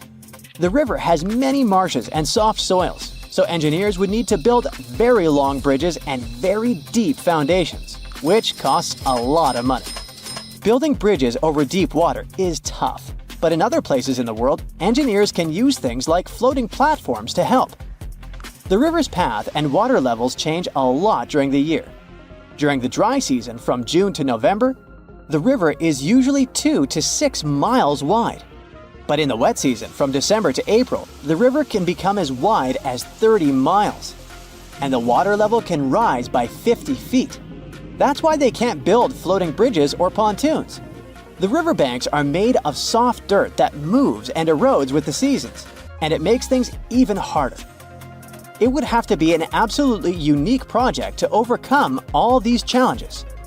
Luckily, there's no pressing need for a bridge across the Amazon right now. The river mostly goes through areas that are sparsely populated, so there aren't so many major roads to be connected by bridges. Scientists and geologists are out there in the vast ocean, towing these trusty devices, also known as streamer cables. They drop these cables about 16 to 65 feet deep, with each stretching over 20,000 feet long. Now you can imagine that this whole setup creates quite a commotion underwater, attracting all sorts of curious creatures. And guess who shows up for the party? Sharks. Yep, these toothy pals are drawn to the magnetic fields of the streamer cables and sometimes mistake them for a chewy snack. Now before you start thinking that sharks have a personal vendetta against these cables, let me tell you something. This is not a new problem. It's been going on since the 1980s. Even big players like Google have faced these underwater cable conundrums. They had to surround these internet cables with a fancy material to protect them from shark teeth. I mean, can you imagine a shark causing a delay in your internet browsing? That's one hungry predator with a serious grudge against technology. So, why exactly are sharks so keen on these cables? Well, no one knows for sure. Some scientists think it's because sharks have a thing for electromagnetic fields and get curious. Others believe they just have a thing for anything cable-shaped. It's not all sharks that cause such problems, but which of them are the troublemakers in this aquatic tale? Well, it depends on the depth of the cables. For example, when it comes to a particular depth, the bull sharks seem to be the mischief makers. These bad boys have solid gray physiques and short snouts. They're like the bullies of the underwater neighborhood, causing trouble wherever they go. Bull sharks are widely found in tropical and warm waters around the world, and they seem to have a knack for seeking out these streamer cables. Now I know what you're thinking. Did these scientists really catch a group of bull sharks and make them bite cables just for science? Nope, they're way too clever for that. Instead, they used a 3D scan of an authentic bull shark jaw to create a computer model. Talk about high tech. They simulated shark attacks on the cables, measuring the impact and compression forces. It turns out that a shark can really do a number on those cables. But here's the kicker. The strength of the cables depends on how fast the shark is swimming when it decides to take a chomp. So if you see a shark cruising by at top speed, you better watch out for those cables. But wait, we can't blame the poor sharks entirely for the fate of these underwater cables. A 2009 report points out that a lot of fish have a considerable history of nibbling on cables. It's like a buffet for these underwater creatures. Barracudas, sharks from shallow and deep waters, and even some other sneaky culprits have been identified as cable biters. They just can't resist sinking their teeth into the cable wrapping, which then lets the power conductor hang out with the seawater. It's a recipe for cable failure. Still curious about the fascinating world of cable installation? Did you know that more than over 90% of international data takes a watery journey? These cables, which are like underwater highways, stretch for hundreds of thousands of miles beneath the ocean's surface, reaching depths as deep as the size of Mount Everest. Now, you might be wondering how these cables are placed. Well, it's not as simple as dropping wires in the water like in the cartoons. In fact, it requires some careful planning and specialized boats called cable layers. These brave boats meticulously run the cables across the flat surfaces of the ocean floor, making sure to steer clear of all obstacles that Mother Nature throws their way. When it comes to cable sizes, the shallow water cables are about as thick as a soda can. On the other hand, deep water cables are way smaller, measuring up to the size of a marker. Why the difference, you ask? Well, it's all about vulnerability. Way down there, 8,000 feet below sea level, there isn't much action going on. Therefore, these deep-sea cables don't need as much shielding wire for protection. They're like the skinny swimmers of the cable world, gliding through the depths with ease. But let's not forget about the installation costs. Brace yourself, because placing a cable across the vast expanse of the ocean is no bargain. We're talking about millions of dollars. Now, the actual price may vary depending on factors like the total length of the cable and its destination. But trust me, it's definitely not pocket change. Installing shallow water cables is quite the spectacle. They're carefully stuffed beneath the ocean floor using high-pressure water jets. It's like giving these cables a cozy underground home, shielding them from the whims of the ocean currents. So, while cable installation may be slow, and, let's face it, a bit expensive, it's truly a remarkable feat of engineering. The underwater world is a complex and delicate ecosystem, and the cable layers take great care to ensure that their installations don't disrupt the marine life and habitats that call the ocean home. It's a balancing act between technological progress and oceanic conservation, and they're doing a pretty good job at it. Whenever you browse the internet, remember that your cat videos and funny memes might just be zipping through those submarine cables deep beneath the waves. But burying cables safely underwater isn't actually a modern idea, you know. Hold on tight because we're going on a time-traveling adventure back to the mid-19th century. Picture this. It's 1854, and something groundbreaking is about to happen. The installation of the very first transatlantic telegraph cable begins, linking the distant shores of Ireland and Newfoundland. Now, before you roll your eyes and say, "Old news, buddy," let's remember that this was a pretty big deal back then. Fast forward 4 years, and the moment of truth arrives. The first transmission is sent through the cable, carrying a message that goes something like this. Laws. White House received 5-minute signal. Coil signals too weak to relay. Try drive slow and regular. I have put intermediate pulley. Reply by coils. Okay. Maybe not the most exhilarating message ever sent. But hey, they were just getting started. Now, let's put ourselves in the shoes of those remarkable folks involved in this undersea endeavor. Imagine being the lead electrician of the Atlantic Telegraph Company, also known as White House, in the message. He must have been quite the electrician extraordinaire. To put things into perspective, while our cable pioneers were busy laying the groundwork for transatlantic communication, the world outside was bustling with activity. Charles Dickens, that literary genius, was still crafting his timeless novels. Meanwhile, a little settlement named Dallas was officially incorporated in the vast state of Texas. It's pretty incredible to think about how far we've come since then, with our high-speed internet and seamless global communication. Could you really take down the internet by simply going underwater with a pair of wire cutters? Well, technically, yes. You'll need to be all geared up, wearing your snazzy scuba suit and holding a pair of trusty wire cutters. You can also add a mischievous grin on your face just to create the right ambiance, don't you agree? Now, let's get serious. Cutting through those super important submarine communications cables is no easy task. They carry thousands of seriously dangerous volts. But here's the deal. Someone actually did it in Egypt back in 2013. A group of daring individuals wearing their sleek wetsuits and equipped with wire cutters decided to give it a go. Their target? The Southeast Asia Middle East West, Europe E4 cable. A whopping 500-mile lifeline that connects 3 continents. As soon as those mischievous cable cutters did their thing, chaos ensued. Internet speeds in Egypt took a nosedive, plummeting by a staggering 60%. Can you imagine the frustration of trying to load a cute puppy video and having to wait for ages? But hey, let's keep things lighthearted here. The internet, like a phoenix, rose from the ashes once the cable was repaired. Speeds were restored, and everyone could once again binge-watch their favorite shows and indulge in endless rounds of online gaming. Imagine that it's the year 2025, and our planet has completely changed. Rising sea levels, extreme weather, and the ocean becoming more and more acidic are just some of the problems people have been dealing with for years. But in one of the world's largest coastal cities, the situation has become too serious. It was a sunny day in June when a massive earthquake shook the city to its core. The ground beneath people's feet heaved and shook, and buildings swayed dangerously. People ran through the streets in panic, trying to find safety. But as soon as the ground settled, the inhabitants of the city realized the real danger. A wall of water, almost 100 feet high, was rushing toward the city, propelled by the force of the earthquake. The tsunami hit the city with unimaginable force. Entire neighborhoods were wiped out, and thousands of people lost their lives. But here's where things get interesting. In the aftermath of the disaster, the city's authorities realized that they couldn't just rebuild the city as it was before. They needed to be better prepared for the next potential disaster. And so they came up with an incredibly ambitious project to build an underwater city. The goal was to create a self-sufficient, sustainable city beneath the ocean's surface that could withstand any natural disaster. The underwater city would be powered by renewable energy, using tidal power and underwater solar panels.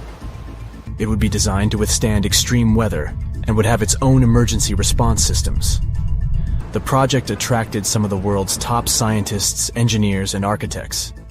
They worked tirelessly to design the city and carefully considered every aspect of the project.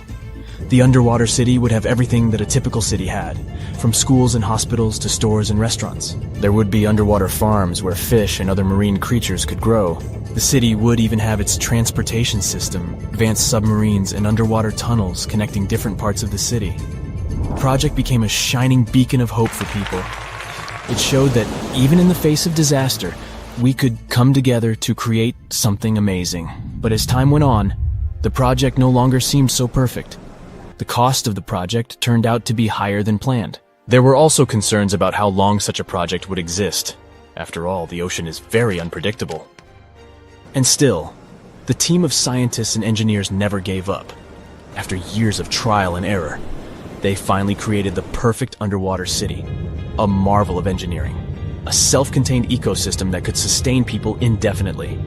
The buildings were constructed from a material that could withstand the immense pressure at the bottom of the ocean, and the city itself was powered by a network of advanced hydroelectric turbines.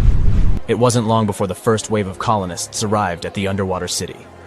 There were different people in this group, and each of them had their own reasons for choosing to live in this new world beneath the waves. Some were adventurers seeking a new world to explore, while others were hoping to escape natural disasters raging on dry land. But despite their differences, all these people shared a common goal: to build a new society, one that was in harmony with the natural world. The underwater city flourished, and new discoveries were made every day. The colonists developed new technologies and ways to tame the power of the ocean. They learned to farm the sea and started cultivating underwater gardens that provided them with a steady food supply. But living underwater was challenging. People felt isolated and even claustrophobic. The situation came to a head when a group of activists started to protest against the city's expansion plans. They argued that the underwater city was a threat to the environment it was meant to protect, and that the colonists should focus on reducing their impact on the delicate underwater life. The protests sparked a heated debate among the colonists. Some of them argued that the survival of the city depended on its growth and expansion. Others claimed that the city needed to prioritize the protection of the environment above all else. In the end, a compromise was reached. The city would continue to expand, but the main priority would be sustainability and a responsible attitude to nature. The colonists would do their best to reduce their impact on the environment by using new technologies and following strict conservation rules. And they would also remember the importance of protecting the ocean and its fragile ecosystem. Years went by, and the underwater city continued to thrive. New generations of colonists were born, and they grew up in a world entirely different from the one their ancestors had known. They never saw the world on the surface, but appreciated the beauty and complexity of the underwater world they called home. And as the years passed, the city became a symbol of hope for a world struggling with the devastating effects of climate change. It showed that despite all difficulties, people could come together to create a better world. It is a reminder that the future is not set in stone, and that we can build it sustainably and in harmony with the natural world. Discovering hidden places on our planet is extremely exciting. Today, I'm taking you on a trip that you aren't going to forget anytime soon. But suit up, this is about to get very cold. You hop on a plane and land on the ice-covered island of Greenland. An unbelievable view of the Aurora Borealis, aka the Northern Lights, is greeting you. You can't believe your eyes. Your guide tells you how rare this phenomenon is. Usually, people spend days trying to hunt it down. You feel lucky and take your time to appreciate these beautiful dancing greenish lights. You're glad you brought your camera along, aren't you? Between clicks, you learn that the Aurora Borealis is the result of some rather rough events. This spectacular light show occurs when energy particles from the sun slam into Earth's upper atmosphere. On day 2, you continue to explore the place by air. This may not come as a surprise, but Greenland is one of the world's largest islands. This time, on board a helicopter, you can see the infinite icy landscape. In case you're curious, you're now flying over 656,000 square miles of thick ice. Oh, what's that down there? It looks like a family of polar bears. You don't want to get too close, of course. The conditions in Greenland might be too tough for people to live there, but some animal species do very well in this land of ice. Those are reindeer, wolves, and Arctic foxes. On your way to Greenland, you probably made a pit stop in Copenhagen. Denmark is one of the few countries that have commercial flights to Greenland. You didn't know this before, but you find out that the island is actually part of the Kingdom of Denmark. On a map, it's right between the Arctic and Atlantic Oceans. You're lucky to have a local pilot that tells you about the secrets hidden in this scenery. Under this 2-mile thick white surface, there's an entirely different world. A world filled with canyons, meteor-carved craters, and millennia-old plant fossils. You are beyond excited to go visit one of these spots, but of course, you'll have to use your imagination, as all of it is hidden under ice. Believe it or not, nearly 80% of the island's surface is covered with it. The first stop on your tour is Greenland's Grand Canyon. You land not far from it, somewhere in the northern part of the island. You may know that canyons are deep, narrow valleys with steep sides, but I bet you didn't know that the word canyon actually comes from the Spanish word cañón, which means tube or pipe. Now, this Grand Canyon has some similarities with the one in the US. First of all, in size. It's at least 460 miles long and up to 2,600 feet deep in some places. There's a true subglacial valley down there, and if you're wondering how this happened, well, the canyon had probably been formed by a river that had been flowing through Greenland before the ice took over. Oh yeah, Greenland hasn't always been covered with ice. It was once green, no pun intended. Many other icy places on Earth, such as Antarctica, were once covered in greenery. Scientists have figured out that in the past, Greenland was mostly ice-free. With the help of airborne radar, they made amazing discoveries. By the way, ice is invisible to radar technology. If you have trouble believing it, try putting an ice cube inside your microwave. It won't melt or heat up. A recent discovery of fossilized plants allowed researchers to estimate that Greenland used to be much warmer than they could imagine.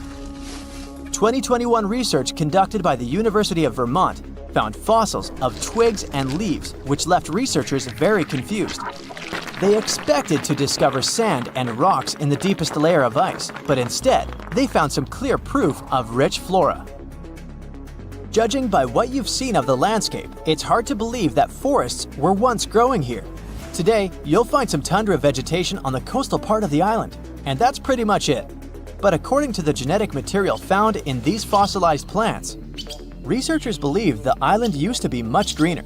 It's very likely that there were insect-filled forests with butterflies and beetles flying around, and the average temperature on the island varied from 50 degrees Fahrenheit in the summer to 1 degrees Fahrenheit in the winter. NASA's Operation Ice Bridge has flown over Greenland more than 100 times. This has allowed researchers to create 3D maps of the island and figure out the age of each layer of ice in Greenland's ice sheet. Ice sheets can help answer many scientific questions as they form over the span of thousands of years. They're layers of snow on top of more snow. The snow gets compacted into ice, which in turn creates what we call an ice sheet. Remember those fossils we were talking about? They're believed to be from the Eemian period, which was 130,000 to 115,000 years ago. According to the groundbreaking 3D footage from NASA, we can see 3 distinct climate periods within the ice sheet. The uppermost layer is quite flat and uniform. If you decided to dig deeper, you'd find the layer formed during the last ice age. It's more complex and rugged. The ice there is darker than what you see on the surface. If you let your mind wander, you can picture what this part of the world looked like when mammoths were roaming around. If you kept digging, you'd eventually find leftover ice from the Eemian period I've told you about. Now, canyons aren't the only unusual thing found under ice. If you could sneak a peek under all those layers of snow, you'd see an impressive mountain range and also plunging fjords. In 2017, scientists created a map that showed what Greenland had looked like without all that ice. There was a bowl-like depression in the middle of the enormous island. This depression was most likely an ancient lake. Around it, there was a circle of coastal mountain ranges. This scenery probably resembled the landscapes of modern Patagonia. Big mountains with snowy tops surrounding crystalline lakes. This ancient lake in Greenland is a wonder on its own. Imagine a pit the size of Rhode Island and Delaware put together.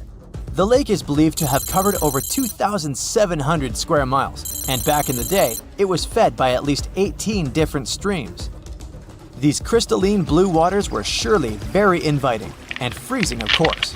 But if you ended up going for a swim, I'd say be careful, as the water could get up to 800 feet deep in some places.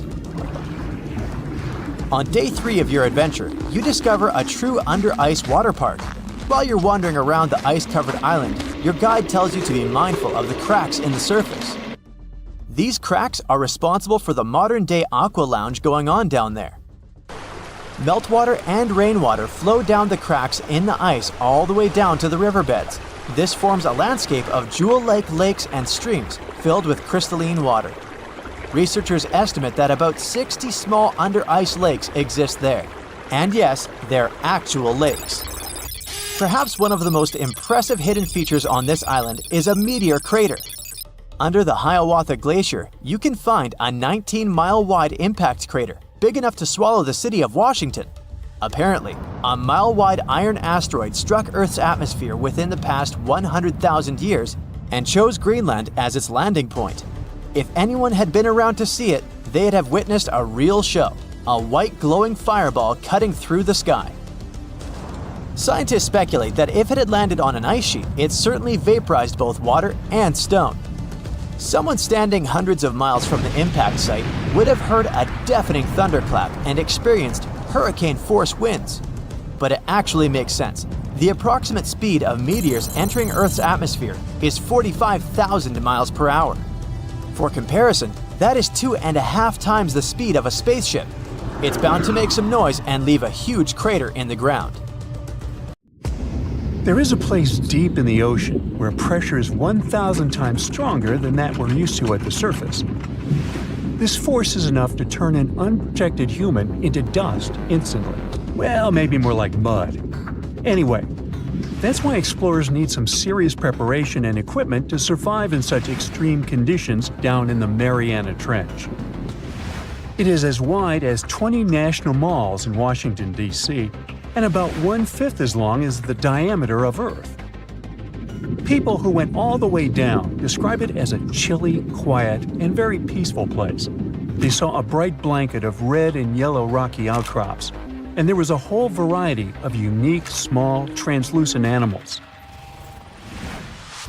The popular myth is that more people have gone to the moon than to this deepest place on Earth is not true, though. In total, 24 humans flew to the moon, and at least 27 brave souls dove down to the Mariana Trench. Most of them were explorers and not proper scientists. They just go there for the thrills and also to collect video evidence of different wildlife, geological formations, and human-made objects. Humans started traveling around space and into the ocean depths at around the same time. The first moon landing was in 1969. And the first person to go down the Challenger Deep, the deepest part of the Mariana Trench, did so in 1960. This unusual location got its name after the British ship HMS Challenger, which first located this massive drop in the ocean floor at the end of the 19th century. It would take 8 more decades before the first human went down to it. Explorers didn't manage to do it in a conventional submarine. They used a type of submersible called a bathyscaphe. The Swiss oceanographer Auguste Piccard designed his own in 1953. 7 years later, the submersible managed to do the impossible. It had reached a depth of nearly 36,000 feet. But what explorers saw was merely a fraction of the trench's full size.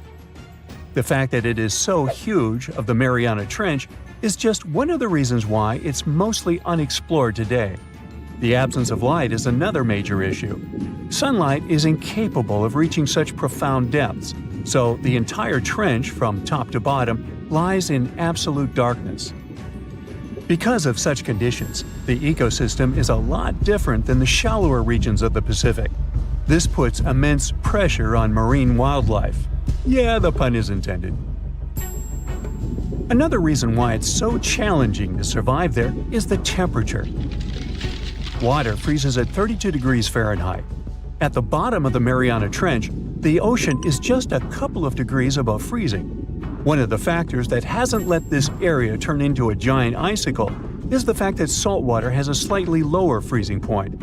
The other reason is geothermal energy that warms the ground at the bottom of these just enough for it not to freeze. That's why submersibles need to have proper insulation to navigate these icy conditions.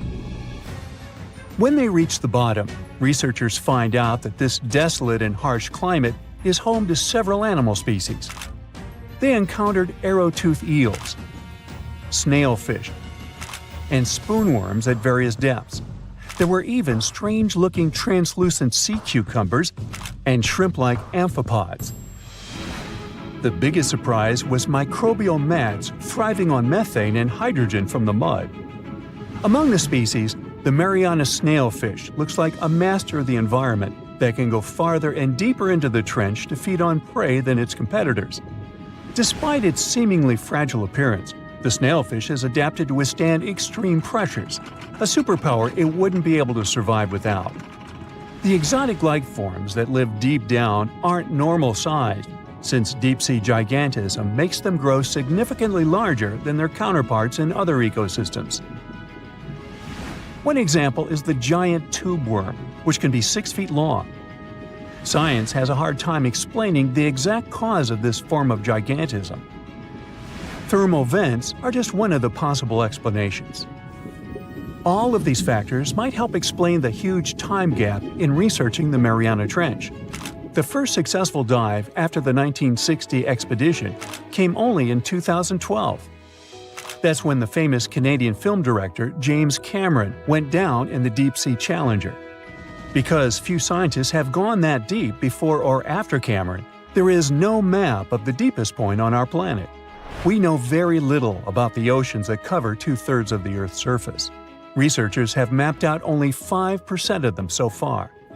Science still has a lot to discover in the Mariana Trench and other unexplored places on our planet. The Amazon rainforest stands as the best example of the world's most unexplored regions. The list of reasons why this part of South America is unknown starts with its wildlife: jaguars, anacondas, piranhas, black caimans, and Brazilian wandering spiders are just some of the creatures that pose a risk for researchers. Relentless year-round rainfall induces heavy flooding. Add to all this some treacherous river currents, and you can see why scientists have mapped such a small percentage of the Amazon to date. In just one region of Brazil, near Peru, there are at least 14 tribes that have never had contact with the outside world. The national authorities intend to keep it that way. Isolation of these indigenous people is the best way to protect their future. The same goes for a remote island in the Indian Ocean. After the tragic tsunami of 2004, helicopters flew over North Sentinel Island to make sure its inhabitants were alive and well. Meanwhile, the Sentinelese weren't thrilled. They took up bows and arrows to drive away the unwanted visitors. This tribe is one of the last uncontacted tribes on Earth. Although anthropologists and filmmakers visited the island in the late 1960s, we still don't know much about its indigenous population. It sits a long way off any shipping lanes in the Bay of Bengal. North Sentinel has no natural harbor, and it's surrounded by a shallow reef. This makes access to the island possible only by boat. The Indian officials who lay claim to the island have prohibited outsiders from visiting the island for safety reasons. The estimates on how many people inhabit the island vary significantly, from as few as 15 to as many as 500. The island is not tiny. It's about 5 times as big as London's Heathrow Airport. Apart from occasional contact during the past 2 centuries, the Sentinelese must have been isolated for a long time. They are related to other indigenous groups in the Andaman Islands, but their neighbors cannot understand a word of their language. The continent of Antarctica has no permanent human settlements at all. The only people who periodically live there are international scientists. This vast expanse of ice and snow, roughly the size of the United States and Mexico combined, still has many regions where humans haven't set foot.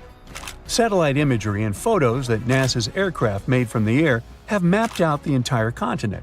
So we know where to go, but it's not that easy. The reason for this are all the adjectives that go with Antarctica. It is the coldest, windiest, driest, and brightest of the 7 continents. This makes it virtually unlivable. More than 99% of its surface is covered with a permanent sheet of ice. Its thickness ranges from 1 mile to as many as 3 miles in some places. That's half the height of Mount Everest. Now, the Himalayan range contains the world's tallest unclimbed mountain. It is also the tallest mountain in Bhutan. In the local language, the mountain's name translates as White Peak of the 3 spiritual brothers. Out of respect for the spiritual beliefs of the local population, national authorities restricted and then completely banned mountaineering at the beginning of the 21st century. To this day, there is no evidence that any climber has ever managed to successfully reach the summit of this mysterious mountain. That's it for today. So hey, if you pacified your curiosity, then give the video a like and share it with your friends. Or